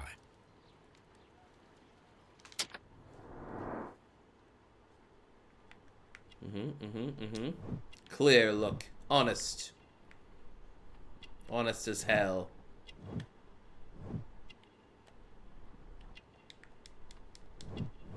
Strong build.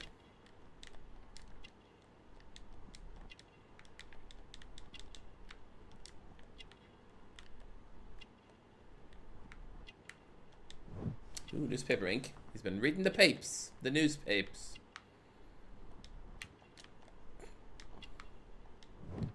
Clean boots. What was that about a knife? Oh, there it is. A sea knife. That's bulge. yes, nice cock, bro. You are acquainted with Lady Mary Brackenstall, are you not? Yes, I think I do remember her from when I was first officer, but I still don't see... It seems your relationship went beyond that of mere passenger and first officer. Sea knife. Dare you? Indeed, how reckless a feeling is love, particularly if one is prepared to commit a murder in its name. Explain yourself this instant. You are aware that the murder made the headlines of the morning press. You read the newspaper report, but to your dismay, found it much fabricated. Once you learned that I wanted to see you, you came straight away. You needed to know what I had found. You... and what do you know? That evening, you were with Lady Brackenstall, despite the danger. I'm not afraid, Mr. Holmes.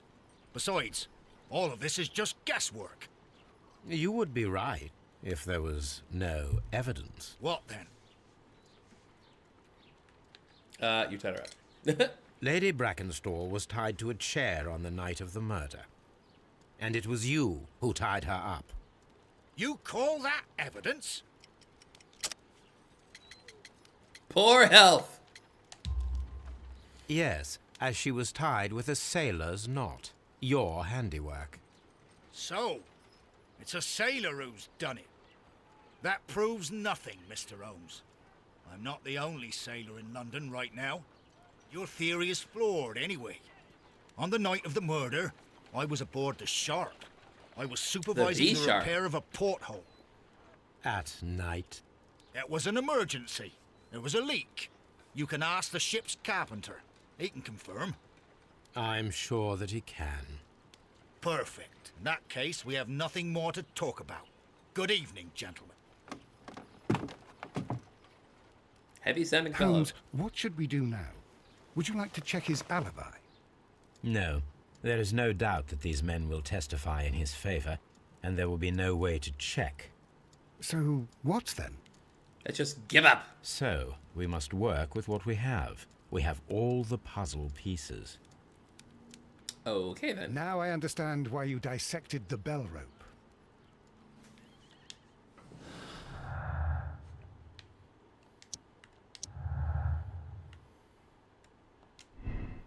Crocker's involvement. Crocker's lying. His involvement was clear. He appeared as soon as he heard that I was looking for him, thus settling his guilt. Ken Crocker was more the sharp than that of his murder. He was not afraid to confront me. He had a confidence demeanor. What if I say no? Oh, Yellow. The captain's the killer! CyricZ was murdered by one person who was visiting that night. The murderer is tall and agile and a high-ranking sailor. Alternatively...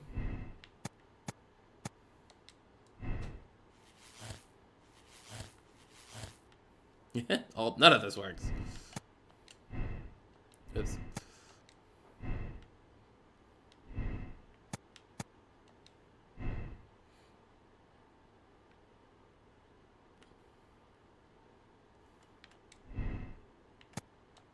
Oops, wrong. The Randalls are guilty. CyricZ was murdered by the Randall gang. Robberies confirms the motive of the crime. Lies. All lies.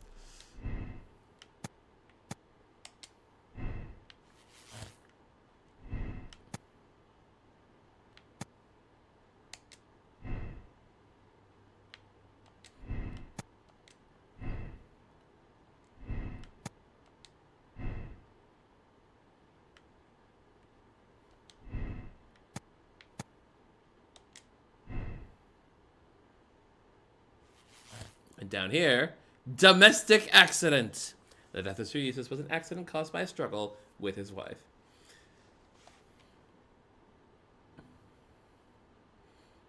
Yeah. This is a little off point, but I don't think this is gonna be it because the whole neither of them are tall enough to reach the bell rope. To be perfectly honest, they're all pretty, they're all shorter. And, yeah, that's the only thing that makes sense is the captain. Sorry, bro.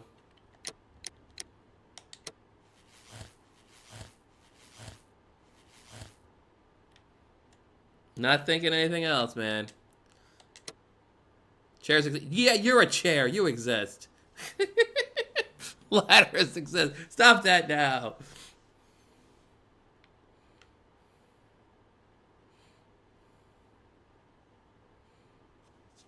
Dipsomaniacal. I like that.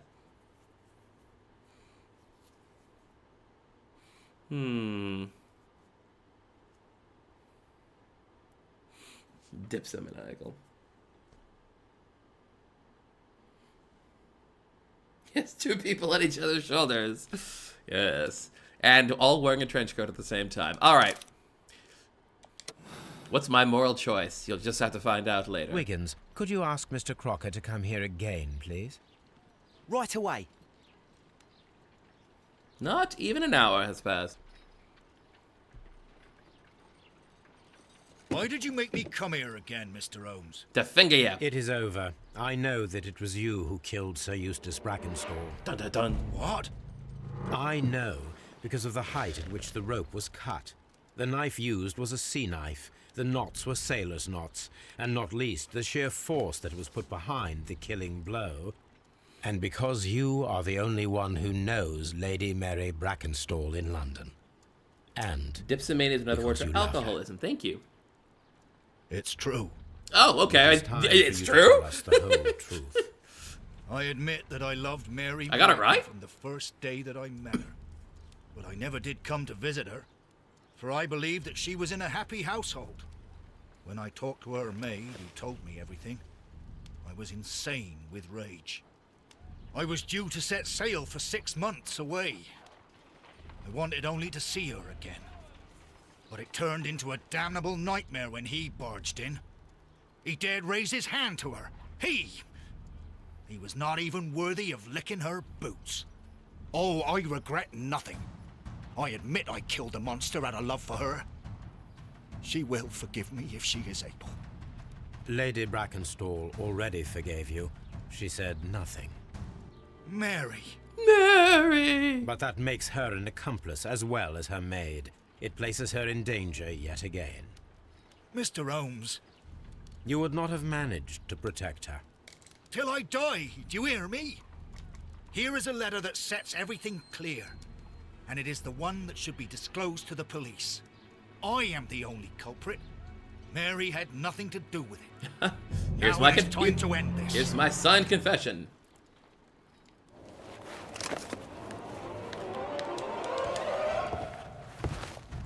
Oh! Struggle a little bit. Hoi.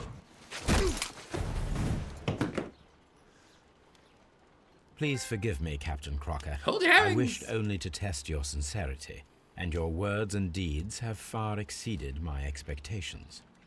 See here, Captain Crocker, we'll do this in due form of law. You are the prisoner. Watson, you are a British jury.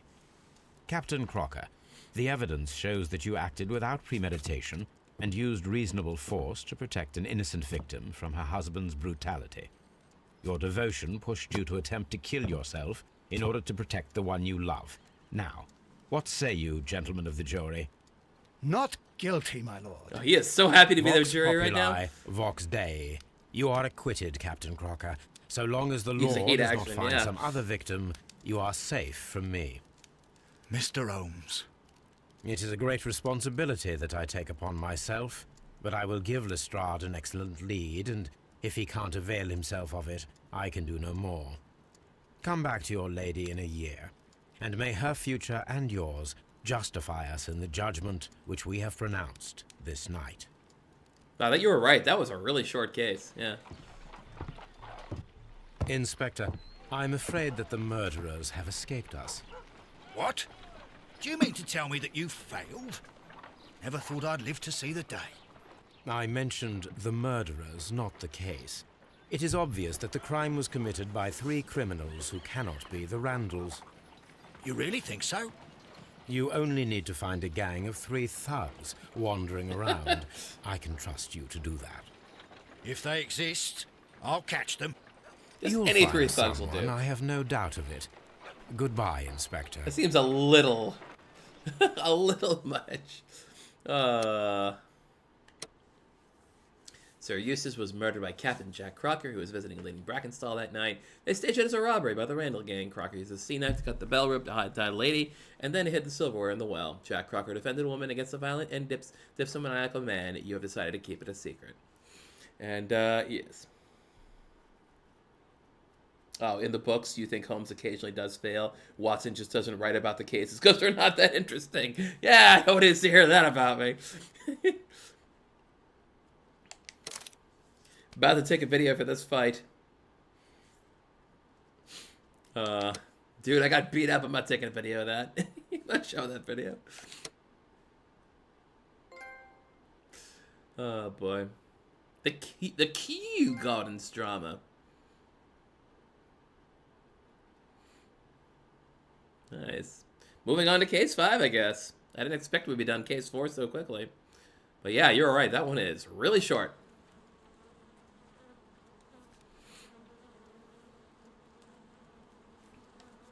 Not Ace Attorney, this series is. Cases can quite vary in length. Holmes, for heaven's sake, whatever's going on? Oh, hello, Watson. You're early. Did you kill all of your patients? What? Holmes, where have all these wretched bees come from? I increased the temperature of the room so as to prevent them from hibernating. I needed to take a sample of honey. But it worked, Watson. We will have honey all year round. Lovely. Ridiculous and dangerous. They're domestic bees, Apis mellifera, such industrious workers. Anyway, Watson, I am sorry, but I must leave you. I'm in rather a hurry. You have a new case? Yes, but nothing as thrilling as this experiment. A theft of plants at the Royal Botanic Gardens in Kew. I'm helping a minister who's an old friend of mine. You can join me if you like. Well, I'll admit that I'd far rather accompany you than remain alone here with these workers of yours. Besides, you'll need a helping hand with the flowers you're intending to bring back. Watson, however did you guess? for the great Sherlock Holmes to bother with the theft of plants. Come on, admit that you're planning to spoil your little bees with some rare pollens. Since when did I become so transparent? Let us go. Oh, well, hang on. Before we do that, time to change. Okay, we're going to go into... We'll go into the Kew Gardens, so we might as well take the green suit. Green suit for a green place. So take the hat again. So probably we can't just change things whenever, though. Like, I can't just put on glasses. What if I want to put on glasses? Come on. I mean, I get not being able to change the old facial hair willy-nilly, but...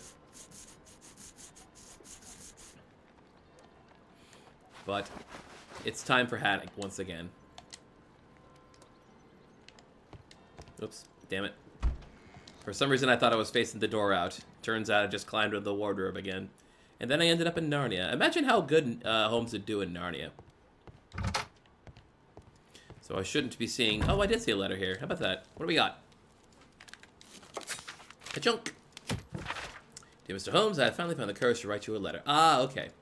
I can scarcely find the words to express my gratitude for your kindness. On that terrible day, I believed my life to be ruined, but at the same time, I realized there to be one person in the world who truly loved me and who I loved in return.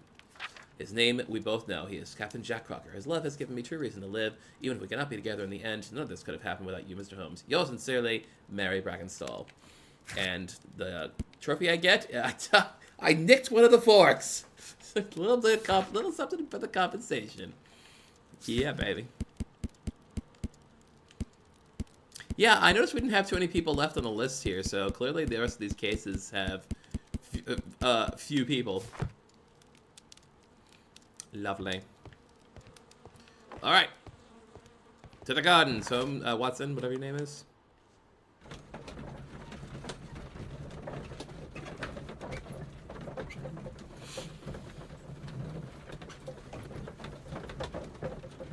I wonder if Watson changed his clothes. I hadn't checked to really see.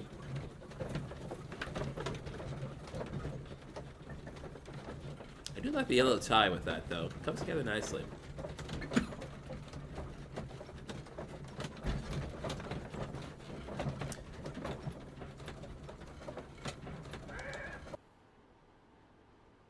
What else did I see at PAX? Oh, I got to see Xavier Woods and Kenny Omega play Power Stone and Capcom vs. SNK2 against each other live on stage. That was Well, interesting. Holmes, here we are at the Royal Botanic Gardens.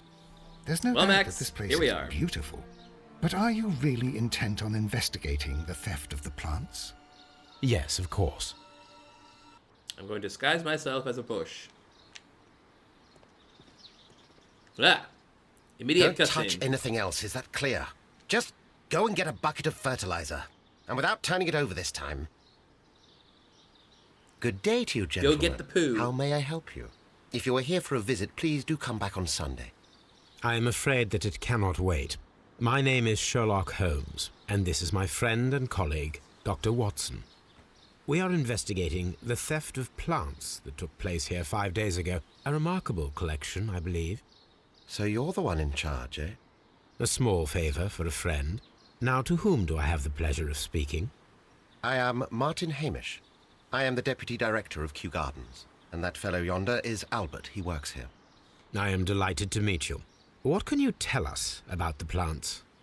They were rare and exceptional plants. We presented them at our last exhibition. We haven't removed the stand yet. It is still in the large glass house. We only learned of their disappearance the evening after the exhibition, and nobody saw anything. No doors were forced? No, but I would imagine that for a thief it would be fairly easy to gain entry, for there are no guards here. Well, if you don't mind, we will take a look. Now, you say that it is in the large glass house. Yes, the one just behind me. Just a second, since Albert has nothing else to do. Albert, show these gentlemen where the exhibition was held. How many people work here? Only myself, but occasionally 2 students, Albert, whom you have met, and Miss White. I see. Mrs. White from Clue? Here it is. This is the place where the stolen plants were exhibited. Thank you. Is there something the matter? Yes, there is. All right, the plants were valuable and rare, but it seems to me that the tragedy that took place here only 2 days ago has been entirely forgotten already. What tragedy are you referring to? The director of Kew Gardens, Mr. Montague Dunn, he died here just 2 days ago. We're very sorry. We were not aware. The two of you were good friends? He Oh. was my father. Oh dear. Our condolences. We should not be troubling you. Please do excuse us for the intrusion. You say that he died here, in the large glass house. Holmes? Oh, yeah. Yes, just here. He smells Near blood in the the door water. to the colonial collection. He suffered a heart attack. Just like that. So suddenly. It was terrible. Excuse me, gentlemen, but I cannot remain here. If you need me, I'll be in the reserve. That's the room next to the front of the large greenhouse. Of course, we understand. Oh, boy. Do not touch. Clearly, someone ignored that. These balloons look odd. I don't know why. Maybe balloons look like that back in the 1890s. We'll get to that. Do not touch Willie. Good advice. Yep. According to Albert, this is where his father, Montague Dunn, was found dead. Yeah. What do we got here? Footprints. The traces are thinner in some places. These boot marks are fresh. It appears as though someone was dragging their feet. The footprints reveal that someone staggered here.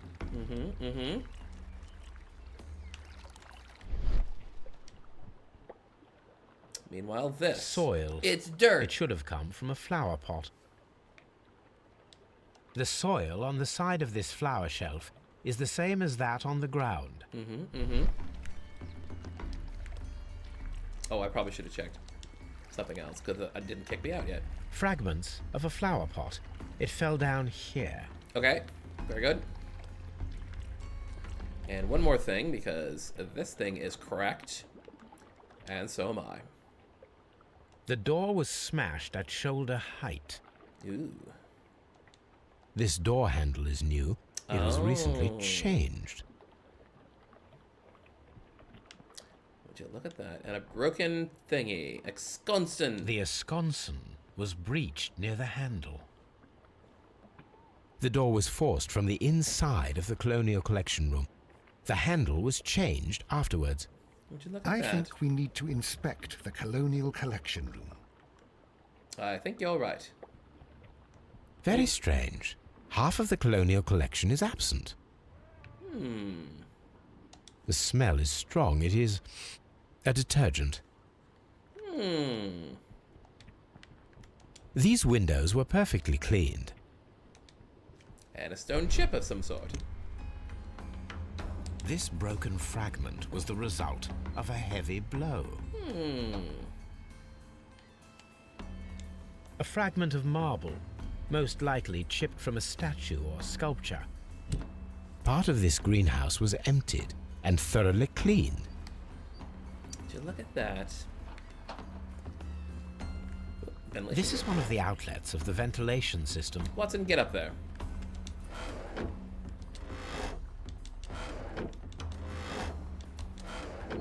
Got it. According to this, they have light and moisture control in some parts of the building. Here's some old guys. What else is going on over here? I looked at the detergent already. I looked at the ensconson. Up, down, down. Usually things go down.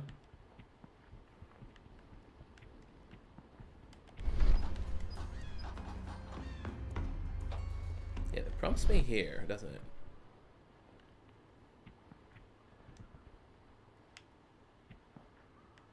Where could be the chipped thingy? Ooh, ooh. Are you a chip thingy? No. I think it's from Australia. I got it. He died on a cactus. Those things are sharp. Alright. For no reason, I'm going to explore it here a little bit more.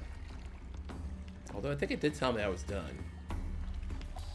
These trees, with their roots in water, must originate from Louisiana. Ah, yes, the bayou. The bayou. I remember our visit in the case of the Awakened. Reference to another game, I'm sure.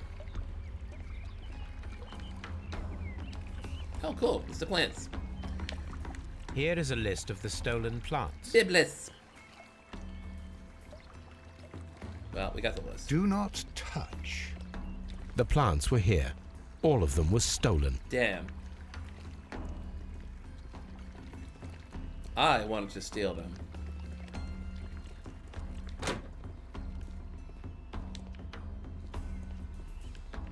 According to this, they have light and moisture control in some parts of the building.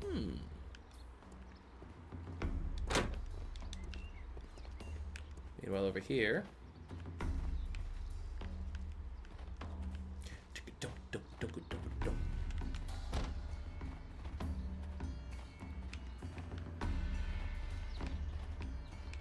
This place is a hoot.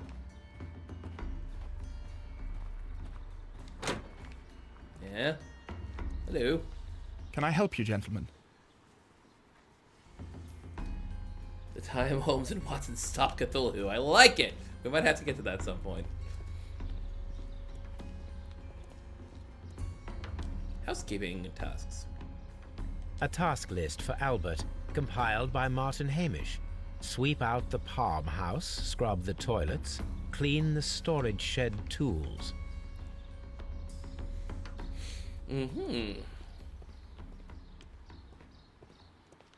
Hat rack, coat rack, whatever. Copy the Times. Hello, Albert.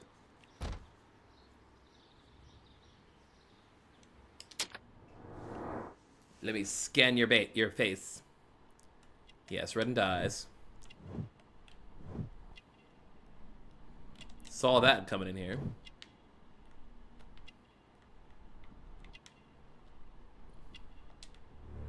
And his hands are complete.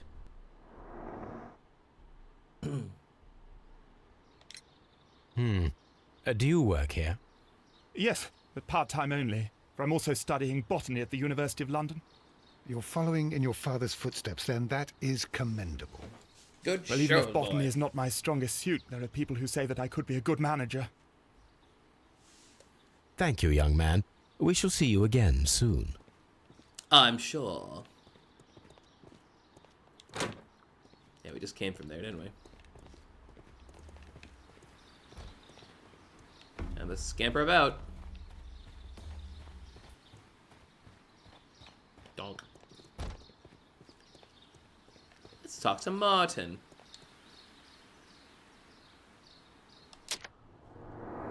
Coke bottle lenses. Look at those. Really keeps his beard nice and trimmed. Oh, what a mess.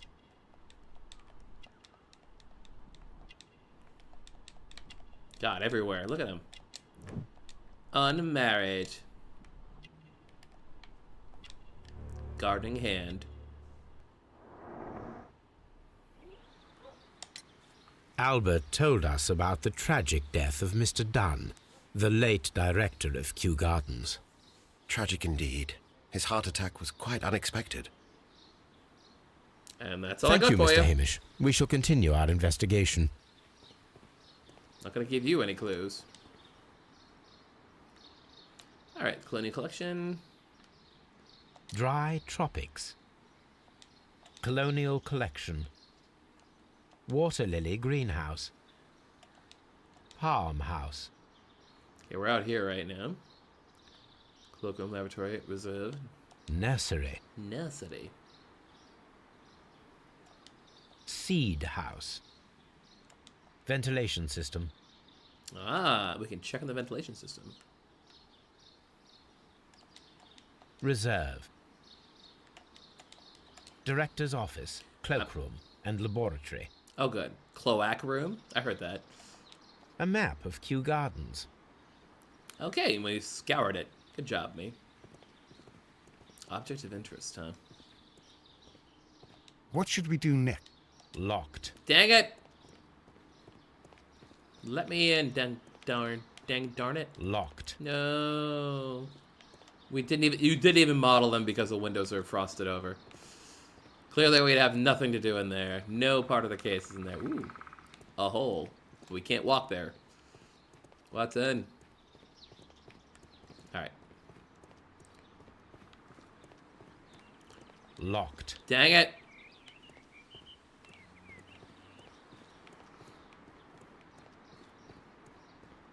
Better than a cloaca room. Aha! An open door. To basically nothing.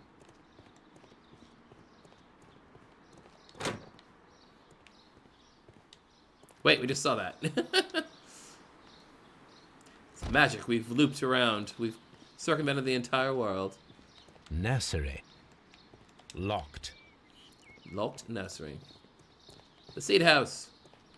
Locked. Dang it! There is a smell of burning. Ooh. Oh, I see. Somebody lit one up.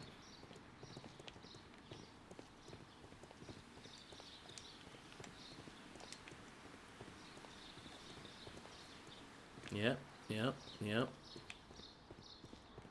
Locked. Nobody goes in the seed house. Especially not me. Aha! The controls. Alright, let's check that burning thing. Before it burns completely out and all the clues are gone.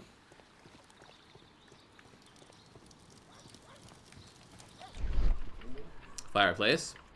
Broken pot.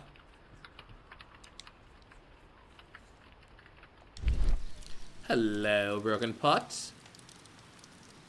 And that chipped part that indicates a connection to that other thing. The symbol is not from Kew Gardens. It's from the stolen thingy. A protective mask. A very crude respiratory device. Someone set it alight, but it did not burn. I see. A door handle? Why would anyone throw such a thing in the fire? The door handle to the colonial collection and that of the fireplace are made of the same material. The plants were set alight fairly recently. Some have not completely burned. They burned the stolen plants. A broom handle was half burned. The remains of a picture frame. Goodness me. Who could have wanted to start this fire? Do some mowing there, Holmes.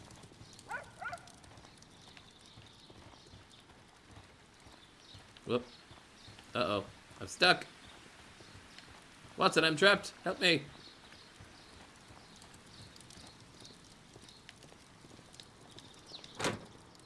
Okay.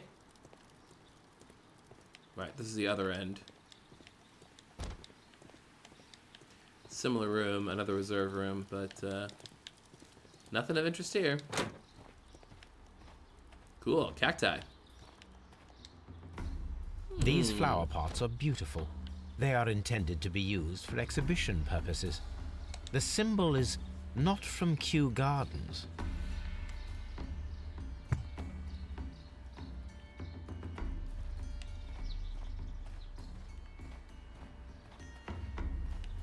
Let's see here. Anything else in here?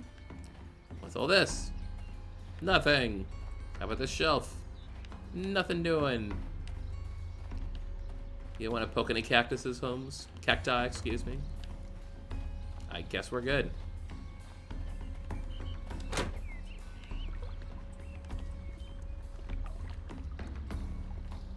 Water lily greenhouse. I I still haven't checked out that According to this, controls for the light and moisture. Right, we're back here again. Oh, broken pot right over here. That's the one we missed. this pot was broken fairly recently. A clean break. A flower pot recently fell down from these shelves and was misplaced. And now I've turned off my supervision.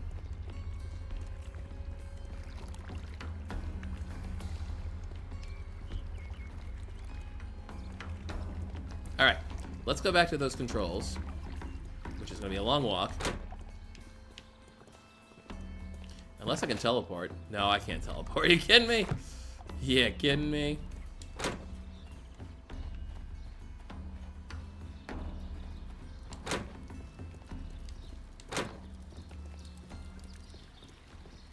Cool. Alright.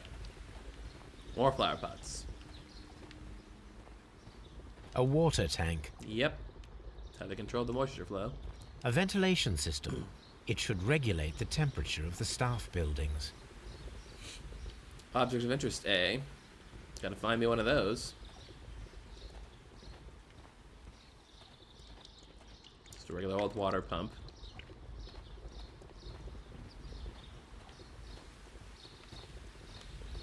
That's it, huh?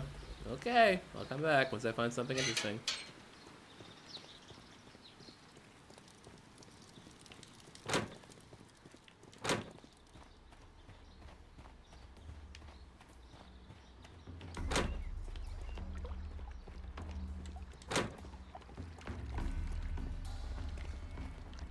Yep. This sign is broken. Hello. Something heavy was dropped upon it.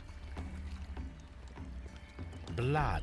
Blood! Someone fell violently against this sign, and they were injured in the clash. Most likely a head wound. All the clues around here are quite suspicious. I need my imagination to make sense of it all. I see. Let's use my mind palace. Dorp.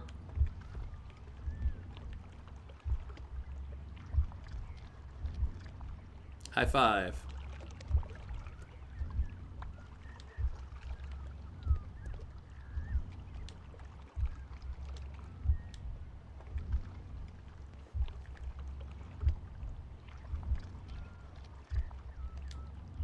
Oops. Ah. Hang on, let's start with the door.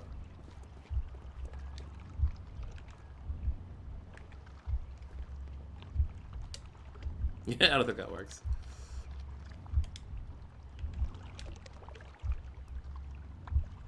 It's a little goofy how that works, but...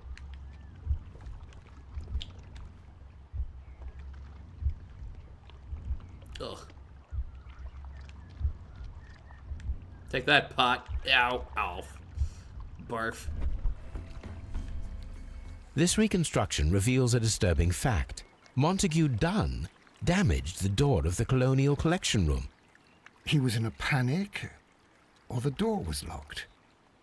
Was it an accident, or a murder then, I wonder? Was it murder? Let's go into this here. Would you look at that? Perform an autopsy on Montague Dunn. That's suspicious. Why did he force the door of the Colonial Collection Room? Why had someone clean and empty the room? Was it a trap or a simple accident? What indeed?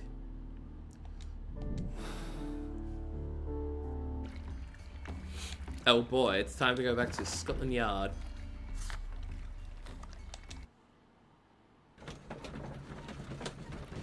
Watson, this case just kind of interesting.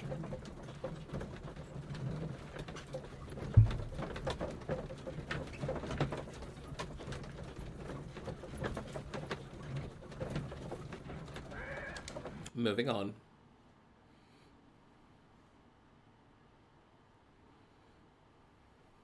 I asked Inspector Lestrade to take Montague Dunn's body to Scotland Yard. It's ready for autopsy then. Cool. Let's crack him open. Did you do it, lady? Did you do it? That's the evidence room. What about Lestrade's room? Locked. Dang it! To the morgue.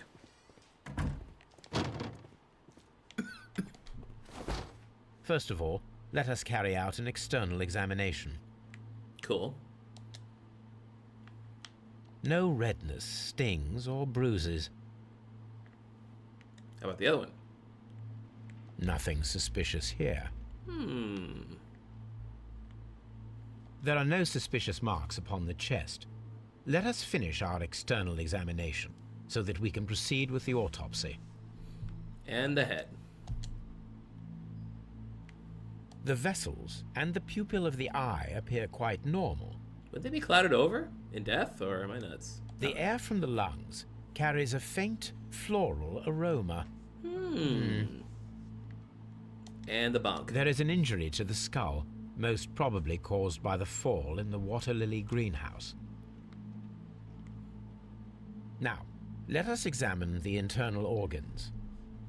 Now let's check out that wiener.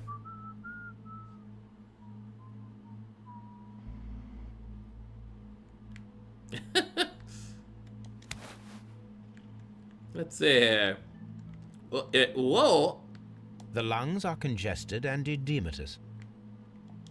The tissue on the inferior lobe of the right lung is damaged, most probably caused by toxins from an unknown plant.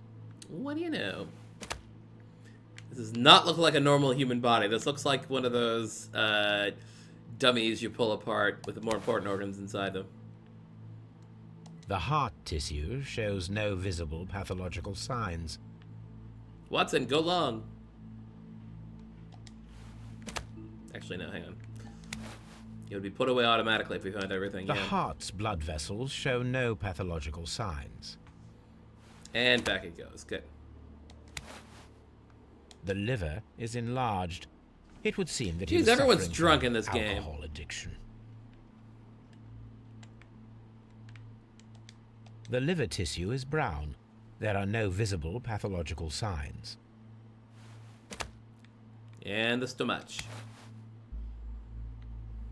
The stomach tissues show no visible pathological signs. And... whoop. Stomach consistency. There is a small amount of content.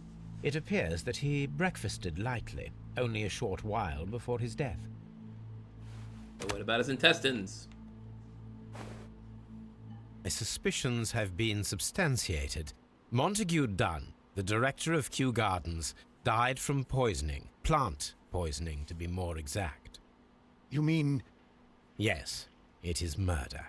Damn. We should inform Lestrade. Yes, but do remember, Watson, that I discovered the murder. The challenge is mine. The challenge, Holmes?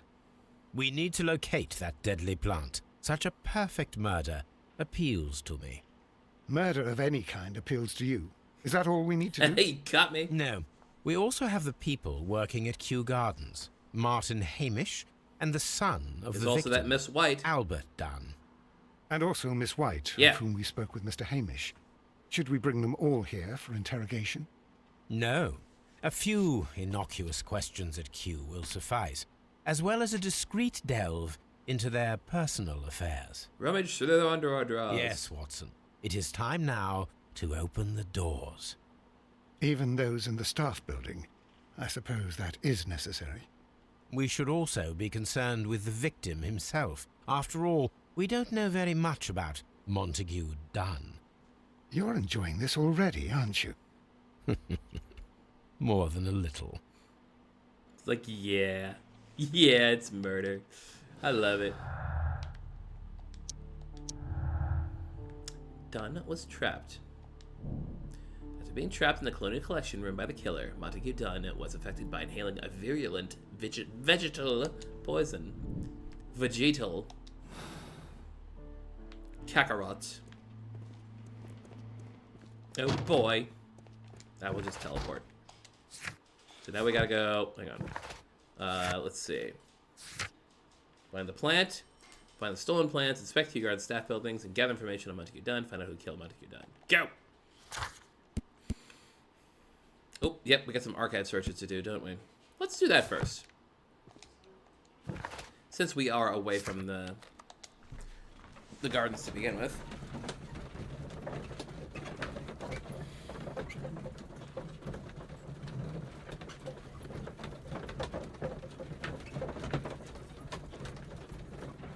Alright.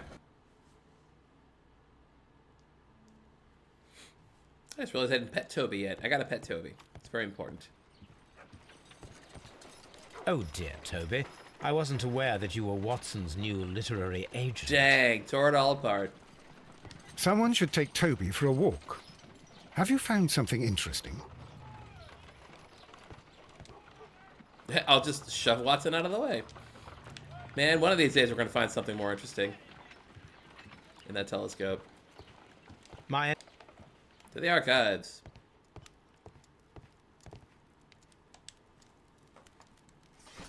Okay, rare plants, botany, stolen plants list.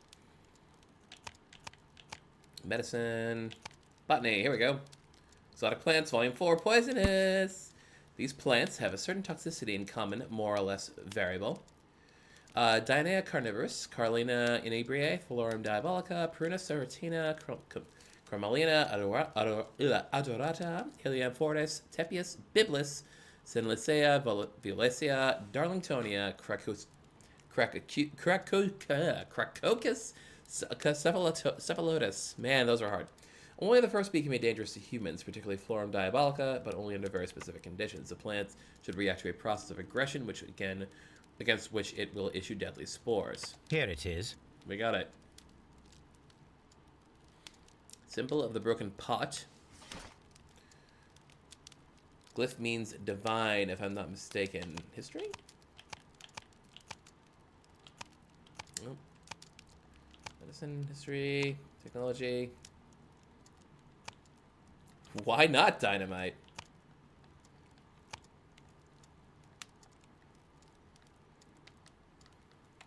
Maybe I'm just looking in the wrong area.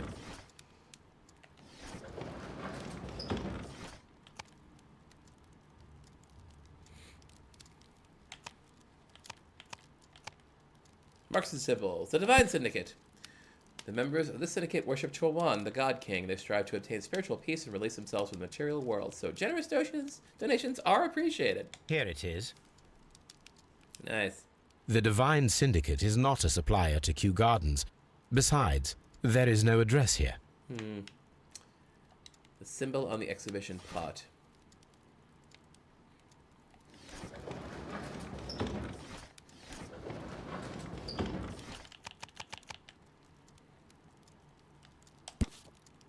Seymour's Garden Equipment Supplies, your premium supplier for all your landscape gardening and timber requirements. Full range supply and delivery of sand, soils, mulches, pots, and anything else you may need. 3 Blurton Road in London. Here it is. They are a supplier.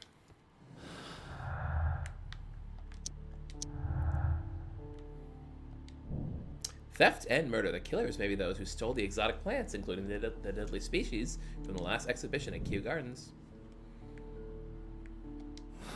Yeah, I don't know if I like that one. I think I like the idea more that it's like a plant was used to poison someone, and then the rest of the plants were completely destroyed just to kind of fuddle up the murder and all that. Can't fuddle me, though. I am defuddled.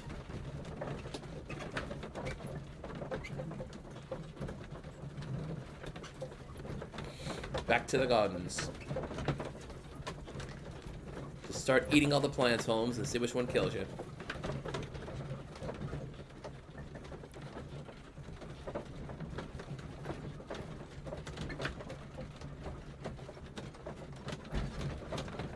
Oof. It's a big location, so I guess it's got to load up a lot.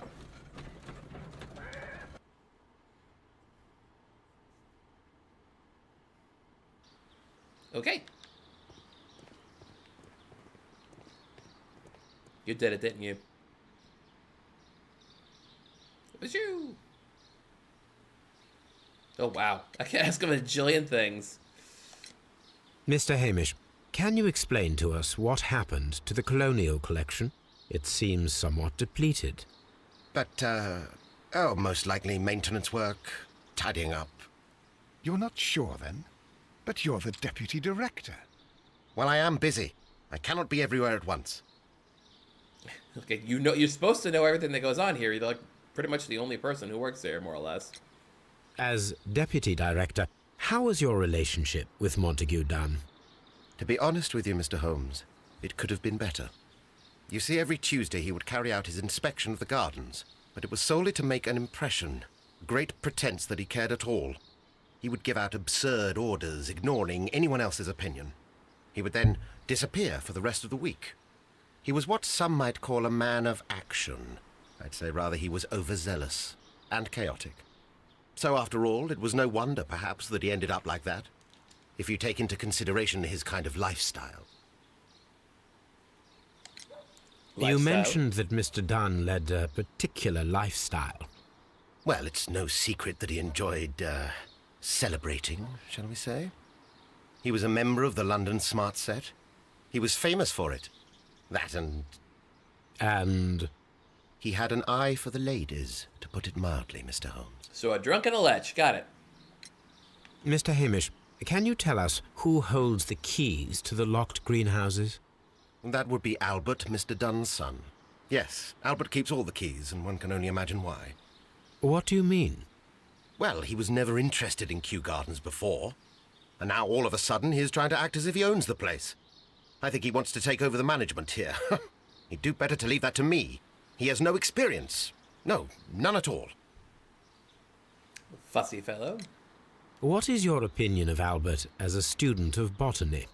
He's useless. I often tell him so, and I can only give him cleaning tasks. Botany is not his life's work, and his father well knew it. He was furious about it. He was? Oh, yes. He forced his son to work here, and he never missed an opportunity to criticize him publicly. Are you able to elaborate on that? Well, for example, with our last exhibition here, Mr. Dunn had Albert make a presentation speech. But then, while the lad was speaking, Mr. Dunn interrupted him, asking him difficult questions, making him look like a failure. Damn. It was with the intention of making a fool of him, Mr. Holmes. That must have been terribly humiliating. Yes, he was crushed, and he had to leave. Everybody was making fun of poor Albert. Especially me. That is, except for Miss Margaret White, who is such a nice lady and who always takes pity on Albert. Tell me about You Margaret. mentioned a Miss White. Would you tell us more about her? She is a student who works here part-time. She is quite charming indeed. She possesses a great talent for botany. You should take a look at some of her experiments that she carried out in the laboratory. Ah, if only she were not so naive. Why naive? The way she used to flutter around Mr. Montague Dunn. And why, he couldn't help but be flattered by all her attention. How could an intelligent woman such as Miss White not see through his game? I can only scratch my head and wonder. So, Hamish is basically telling us that all three people here are relatively good for it. Him, for the status and running the whole place, and the fact that he was a bad boss. The son, because he made a fool out of him. And Miss White, because it's most likely a case of the fact that he came onto her and was rejected or some kind of thing. Tell me, Mr. Rejected Hamish, hardcore. do you grow the more deadly variety of plant here? You mean insectivorous? Yes, but nothing larger than that. Are you aware of the Divine Syndicate? The Divine what? Is this a joke? Yes. No, I am quite serious. What a ridiculous name. Anyway, I have never heard of this syndicate. Okay, then. Thank you, Mr. Hamish. We shall continue our investigation. So if we're going to go to the locked areas, we're going to need the keys. We're going to talk to Albert, who has left... Oh, no, he's right here. He has left the ladder. I can't find him. I have a million things to ask him, I bet. Who is Miss Margaret White? Ah, she is the young lady who studies with me. She visits here sometimes to help out with the greenhouses. In fact, she should be here today. She wanted to work at the seed house. That's the small greenhouse across from the large glass house. We noticed that a part of the colonial collection has been cleared. Ah, at the moment I'm just dealing with the storage room. I don't know much about the other rooms. Mm-hmm. Don't know nothing about nothing. I imagine that your relationship with your father may have been a strained one. Yes. I cannot say that he was a kind man, for he never listened to me at all. He forced me to work here. But now, after his death, I've been pondering it over. Perhaps he wasn't so wrong about me after all. I have to follow his path, and I have to manage Kew Gardens. And I can do it. I can be as good as any other who works here. I can do it. Would you please tell us about Martin Hamish, the deputy director? Well, I have to tell you that Mr. Hamish is not and has never been the deputy director of Kew Gardens. My father would not have tolerated it. Indeed? That is most interesting. He told us that he was. Yes, because he believes that the management should be passed down to him now that my father is dead. But in actual fact, Mr. Hamish only has the honour of being the garden's longest-serving employee. Dang. In fact, if we are to think logically at all, it should be me who takes over the management of Kew Gardens.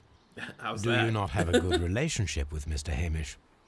Where's the so. logic there? But we have very little in common. Mr. Hamish loves his plants and Kew Gardens, and I cannot say that I share his passion. I see. And how was his relationship with your father? Oh, he hated my father. It was obvious. He would be furious whenever my father boasted of Kew Gardens in the newspapers or at conferences. He was convinced that my father was stealing all of the credit for himself. But my father treated Mr. Hamish in the same way as he treated anyone. Dismissively. With indifference. He hated everyone, and everyone hated him. Tell me, have you ever heard of the Divine Syndicate? No, I cannot say that I have. Do you hold the keys to all of these locked doors? Yes, you can have them. But I cannot give you the keys to the cloakroom. The employees' effects are private. I am sure you understand. Sure. Thank you, young man. We shall see you again His soon. least hated British man. All right, we got the keys. Let's start breaking and entering, and stealing stuff. Hot dog. The office. Ooh. Champagne. Montague Dunn had good taste. He also created an ice knife. French wine. A remarkable vintage.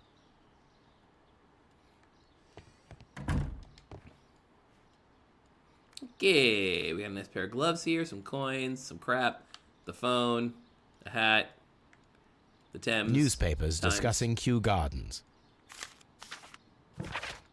New plant species. The Kew Gardens team are pleased to announce a successful production of a new variety of barley, one that retains a complete resistance to the cold. They have named it the Siberian barley. Mr. Martin Hamish, the proud cultivator of the graft, will hold a press conference next Monday morning upon this very subject. Neat. A letter. I have your knickers. My dearest Margaret, following our last conversation, I believe it might be better if you vacate your position here at Kew Gardens. As you pointed out quite bluntly, you are no longer in need of my support. You are quite able to stand up for yourself in this world, as you say.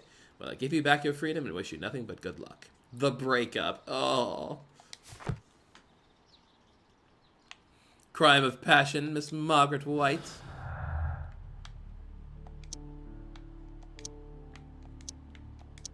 Okay. Well, I'll just do it this way.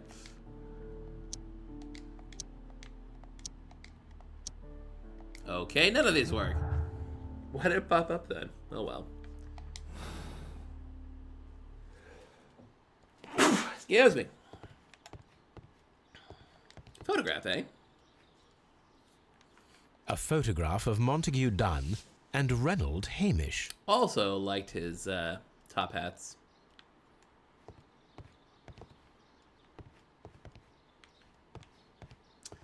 Non-interesting paintings. Yeah, someone's using plants to poison me. Yeah, it's called nature. Oh boy, cracking another safe, huh?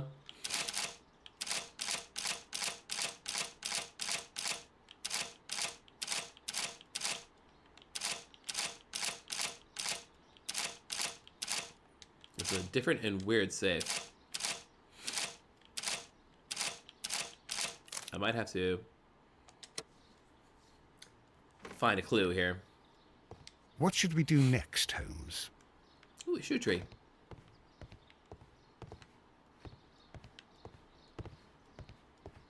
We'll come back to that. Try the other way.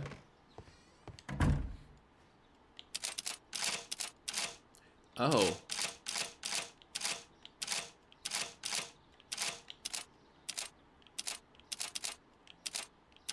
Interesting.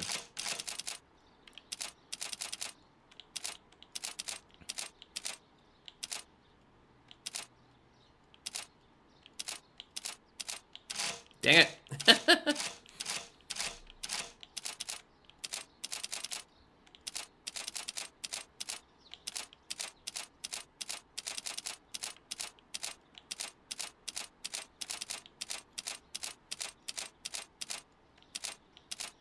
And then same thing on the other side. I mean, there's a pattern to it. You just kind of gotta deduce, that's all. That's kind of dumb. Who would make a safe like that? That could be unlocked with simple trial and error. Oop, another letter. My dear friend, please allow me to express my disappointment upon reading your last letter. I am paying you to defend me, not to accuse me. Kew Gardens is a royal institution. We are granted the great opportunity to travel the world and to save the most extraordinarily precious and rare species of plant. Our duty is to protect such species, and for those who wish to use them for dubious purpose, this divine syndicate of whom you speak have no right to hold such precious plants. Remember the case of June 14th, 1889? I might have to look that one up. So I must respectfully ask you to once again to notarize the permissions on these plans on behalf of Kew Gardens. Documents were sent to you on Monday. See you in Boodles on Tuesday, as always, Montague. So yeah, he's trying to get his lawyer to make sure he can start stealing plants from people. A very non-British thing to do, stealing stuff from other countries and groups. Very non-British. Letter of complaint. Yes, sir. Mr. Dunn, we must ask you for the last time for the return of our dear sisters. You do not have any right to hold them imprisoned. They do not belong to you. Your so-called permissions are wholly false. You are hiding behind lies. The lie, we need not elaborate, that was reported on the press as the case of June 14, 1889, in case someone reading this needs to look it up in a newspaper thing. What you have done is quite abhorrent. We should be very sure that we shall never abandon our family members. We trusted you and regret having done so. The Divine Syndicate. And a third one. I suggest that we don't tell Miss Margaret White about this document. Debt of Miss Margaret White to Mr. Montague Dunn, rental of a suite of rooms at Oxford Street, an educational scholarship at the London University, credits opened at Hamilton, Radigan House Tailors, and at Baird & Sons Luxury Jewelers. Jeepers! Damn, Watson. Damn.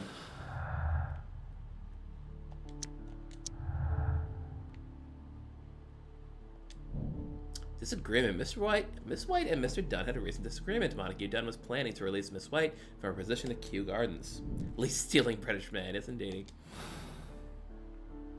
Yes indeed, you better believe it.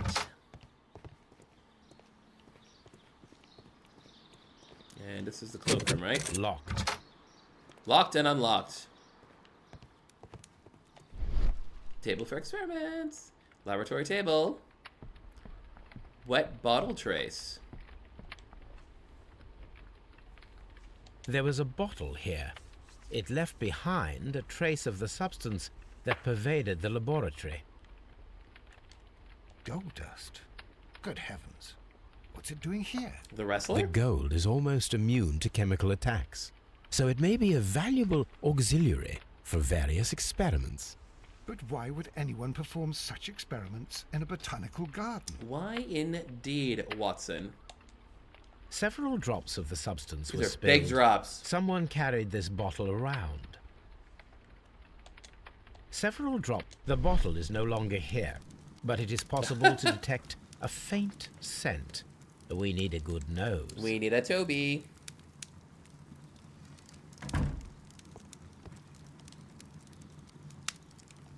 Okay, book. University of Cambridge Botanical Section. A botany book. Eh.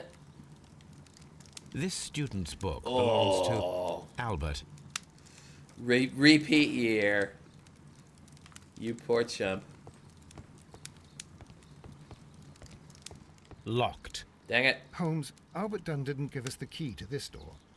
It does not matter. Ah! We will open it. We're gonna break our asses in. Let's do it.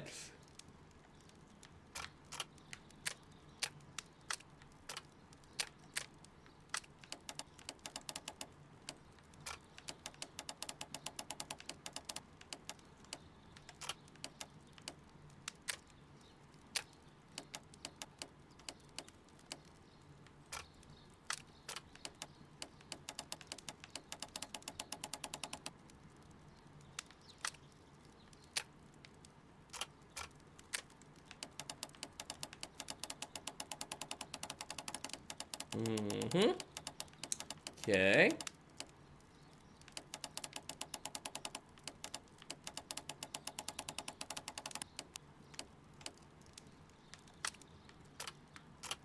Anything else on here?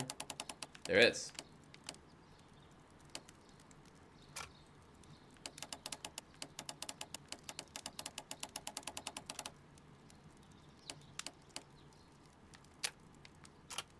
Hmm.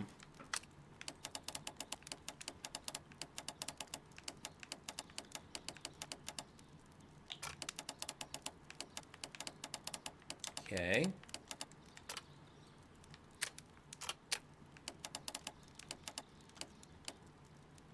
That's that, I suppose.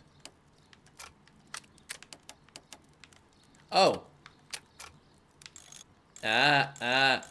Got it.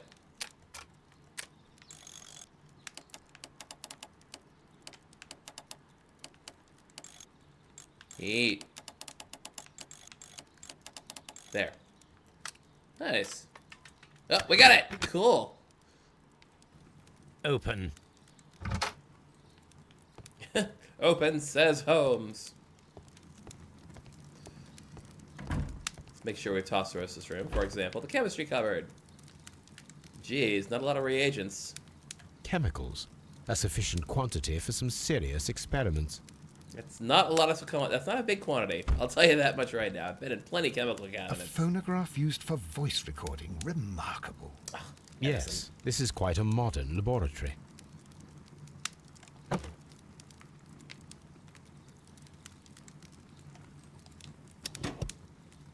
Crank it. And it seems clear from these multiple experiments that plants do respond to their environment and have a form of consciousness. Margaret White, February 1895. Report number 245. Study report. Lame. Nerd. Get on there. Do it. Trying to find the hot spot here. There it is. Where's the... Martin Hamish's perception of plants.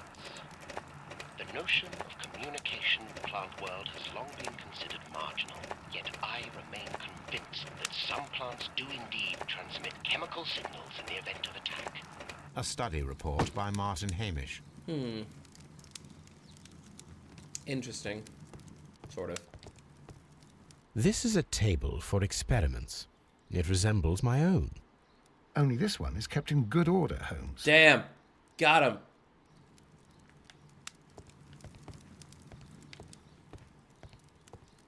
Ooh. Ah, the missing gas mask. It appears as though the protective equipment is missing from here. Gloves, waterproof aprons, everything one might need for self-protection. Do they grow dangerous plants here? Yes, Watson. They do. We found that already. Such masks are generally worn when dealing with toxic chemicals. All right. Now, the cloakroom. Miss White's locker. Apparently, Miss White is a capable student. A master's in chemistry. And she wears a hat. A draft of the letter that Miss White sent to her parents. Dear Mother and Father, I am writing this letter with reluctance to ask for your help. My studies and my housing costs have proven to be more expensive than I had anticipated. I fear, therefore, that I may not be able to manage in the long term. I know that we have had our disagreements in the past, but would you be so heartless as to allow your daughter to fail her studies due to lack of money? Give me money! Love, Margaret. Crack it open. Wow. These jewels must be worth a small fortune. No money, huh? Jeepers, Margaret. Dear Margaret, I know how your financial troubles are overwhelming you at present time. Please let me reassure you that I could not permit you to remain in such a dilemma.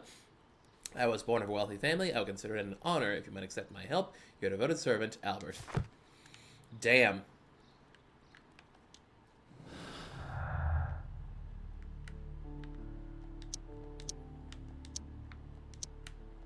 Nice.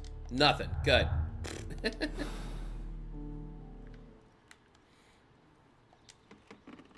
Albert the Simp. Yes, indeedy. Okay, what other cool stuff we got in here? Martin Hamish's locker. Martin Hamish studied chemistry. Interesting. The OC. A letter from Martin Hamish. Mr. Journalist Secretary, recent events unfolding at Kew Gardens obliged me to renew my application for the management position. As I've stated already in all 94 of my previous letters, I believe that no one is better suited for the post. While Mr. Montague Dunn was alive, I understood your reservation to my suggestion. Your reasons were political, and so I was happy to comply. But now that Kew Gardens lie in disorder, how can I stand by and allow it? How can I leave them in the hands of inexperienced people with no motivation? I must urge you to cast your decision as a matter of urgency so that I may devote myself entirely to the noble task ahead and free my mind from this uncertainty. A review on rare and exotic plants. Martin Hamish has written several pieces.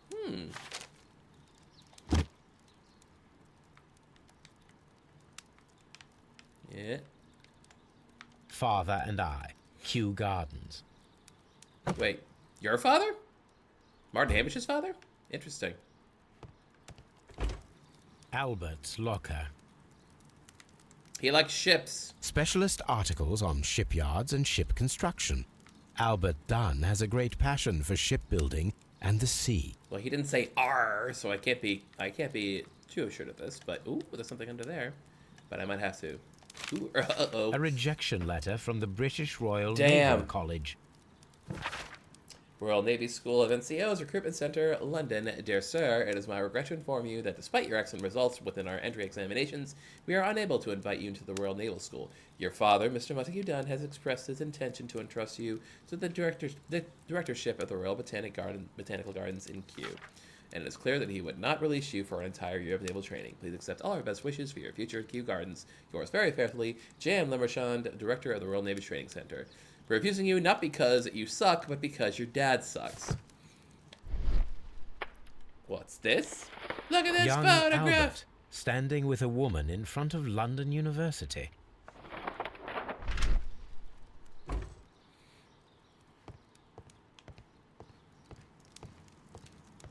I got all their dirty laundry, Watson.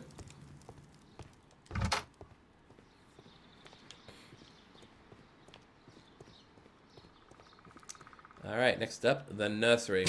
Locked. Unlocked. Because I'm pressing the button too fast.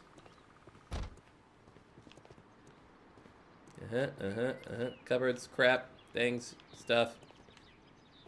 Round bottom flasks. Round bottom flasks apparently standing very capably on their bottoms when they're not meant to do that. Ah, the work desk. A thesis Martin Hamish's book. written by Martin Hamish. 100 years ago. I mean, 15 years ago.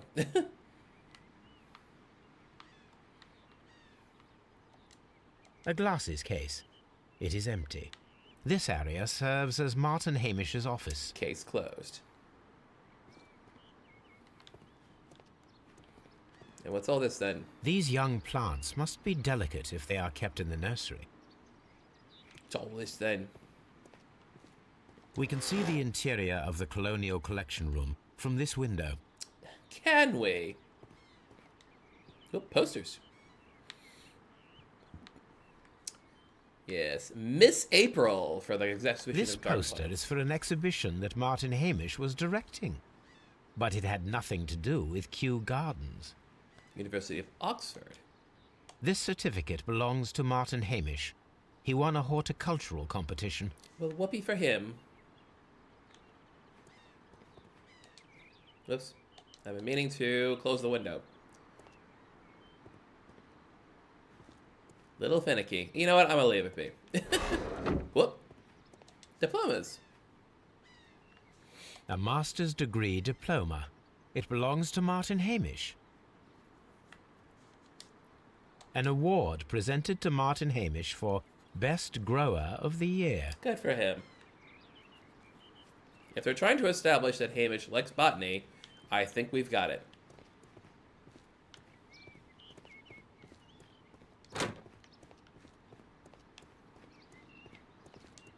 Bust. Oh dear.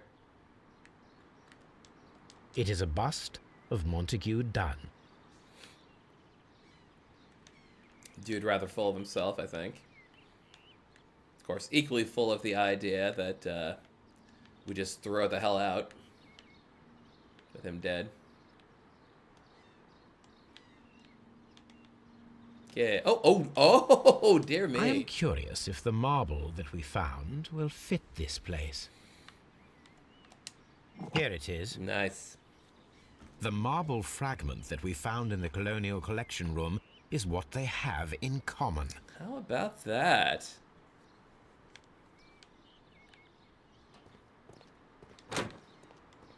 Alright, where are we now? The seeds of plant species are stored here. So this would be the seed room. We were supposed to find Margaret, but I guess she's hiding under here. No, maybe not.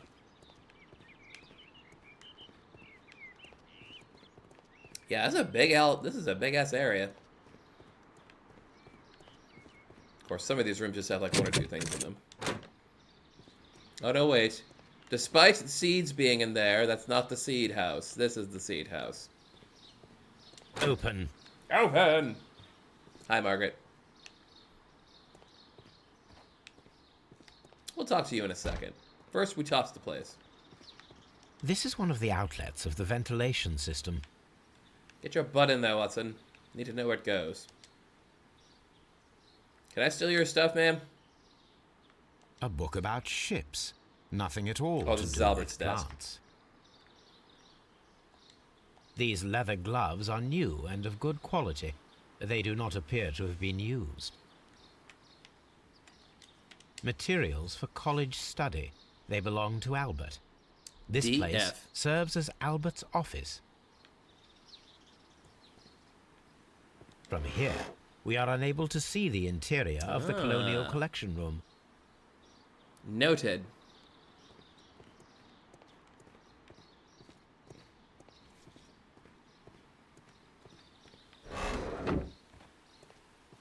Start walking all the stools. It's a cool place, though. How about this one? Nah.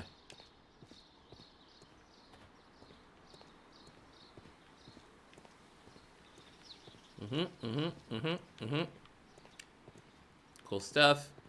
Neat things. Watson, still here. All right, lady. Start squealing. Good day to you, miss. You have some very beautiful plants here. Why, thank you, sir. And good day to you, too. But... Oh, I do beg your pardon. My name is Dr. John Watson. This is my good friend, Mr. Sherlock Holmes. I am honored to make your acquaintance, gentlemen. My name is Margaret White. Excuse me, but are you Sherlock Holmes, the great detective? Yes, I am he. What a pleasure to see you here at Kew Gardens. Are you working on a case? I have no answer to that question. Expensive perfume.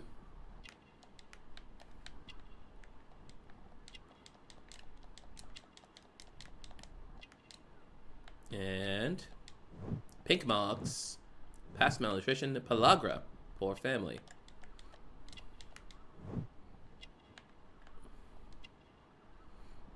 Oh, right. Also unmarried.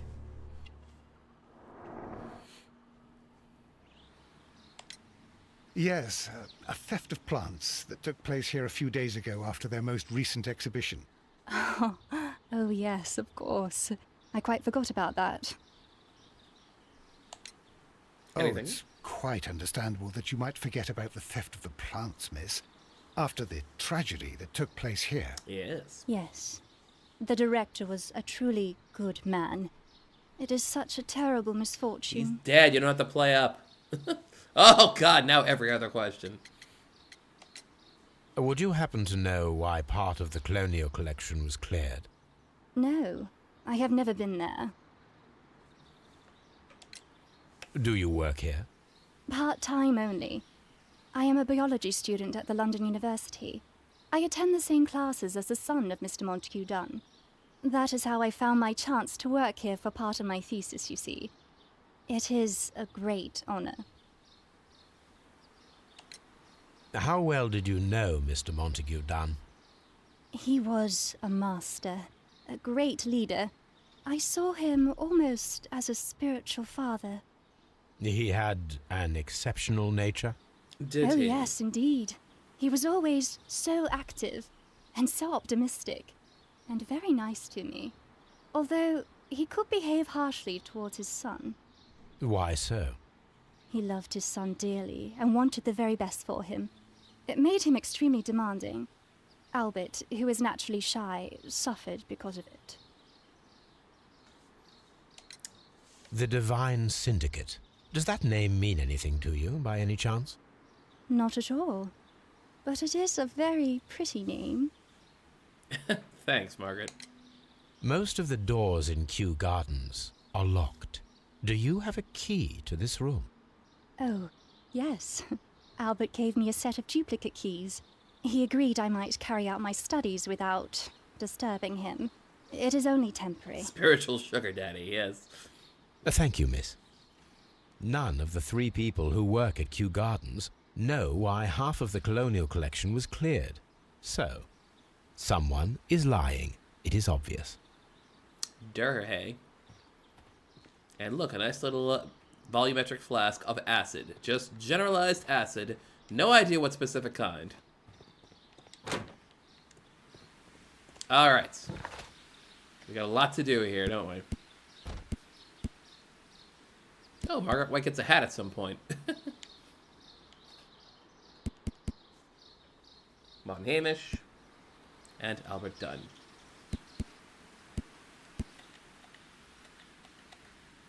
Okay. Yep. We have to ask about the thing. We have to ask about Albert and how getting into the Navy. Ask Martin Hamish about his father. Nobody knows anything about the Divine Syndicate. Right, I have to look up that case. Okay. Let's go talk to the other people. Albert and Martin. Martin, what up? What up?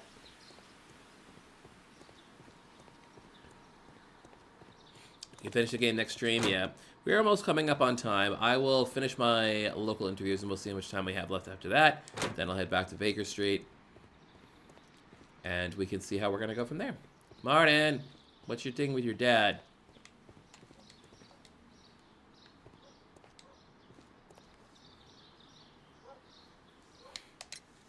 Mr. Hamish, was someone from your family connected with Kew Gardens?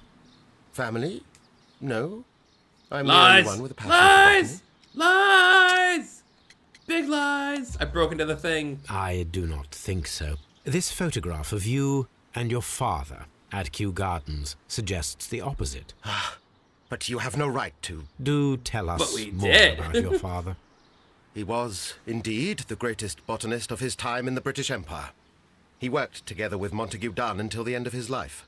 He brought me in at the age of 12. Did he get on well with Mr. Dunn? No, I couldn't say that. They expanded Kew Gardens together, that was all. And it was all my father's work. For Dunn always lived the high life. Yeah. So Mr. Dunn was not helping your father? Oh, yes, he provided the financial support. And as far as he was concerned, that fulfilled his role. But the worst of it was, he declared Meaningful himself as the clients. master of Kew Gardens. Fame meant nothing to my father. So it was easy for Mr. Dunn to take all the credit. There is a bust of Montague Dunn in the nursery. A bust? Oh, that old thing. Further proof of that outrageous ego of his. But why in that room in particular? Oh, I don't know. It has always been there. Lies! Lies! It is strange, because I recovered a fragment of the bust inside the Colonial Collection Room. Really? Oh, well, so I am mistaken. It ought to have been removed during the cleanup. This room is so small. Do you know who moved it? I have no idea. Surely Mr. Dunn requested it. Do you have any more questions like this? Because fragments of rock are not my responsibility. Little edgy there. Evidently. Mr. Hamish. Thank you, Mr. Hamish. We shall continue our investigation. Alright, let's go talk to Albert. And I think we'll probably call it there. Albert, do you realize... Do you want to be on a boat, Albert? I perceive that you are passionate about the Royal Navy. Passionate? No, not really. I like ships, that is all. Nice! Are you quite sure? You do not seem to be so interested in plants. It's difficult, that's all. My future is here. It has never been about anything else. So much lies. Albert's hopes and dreams. And yet I know that the Royal Naval College rejected your application. Ah, you truly are as clever as they say. Yes, that's correct. And in fact, my father was strongly Holmes. against the idea. He did his best to ruin my plans, although I almost did succeed. But my dreams were shattered, Mr. Holmes. Thank you, young man. We shall see you again soon. All right, let's poke around in the little brain for a second. Only got a couple minutes left. Let's see what we got here. Oh, yeah. Albert's potential motive. Albert had a motive to kill his father, Montague Dunn. Dunn had thwarted Albert's dream of joining the Royal Navy by killing his father. Albert could have his revenge and eventually succeed in his father's place as Director of Kew Gardens. Yeah, it's a little flimsy as a motive because it, you know, he says he's going to take over the gardens here, but it's like, you don't want to do that. You want to join the Royal Navy, so why don't you just go ahead and do that, for crying out loud. Let's see here. Nope. White and done. Finally have it out. Here we go. Hamish's motive. Martin Hamish had a motive. He believed that he and his father's lives had been ruined by Dunn, who had taken the credit for all their work. Hamish wished to take over the directorship of Kew Gardens, but he knew that it would not be possible with Dunn still alive. So he murdered him.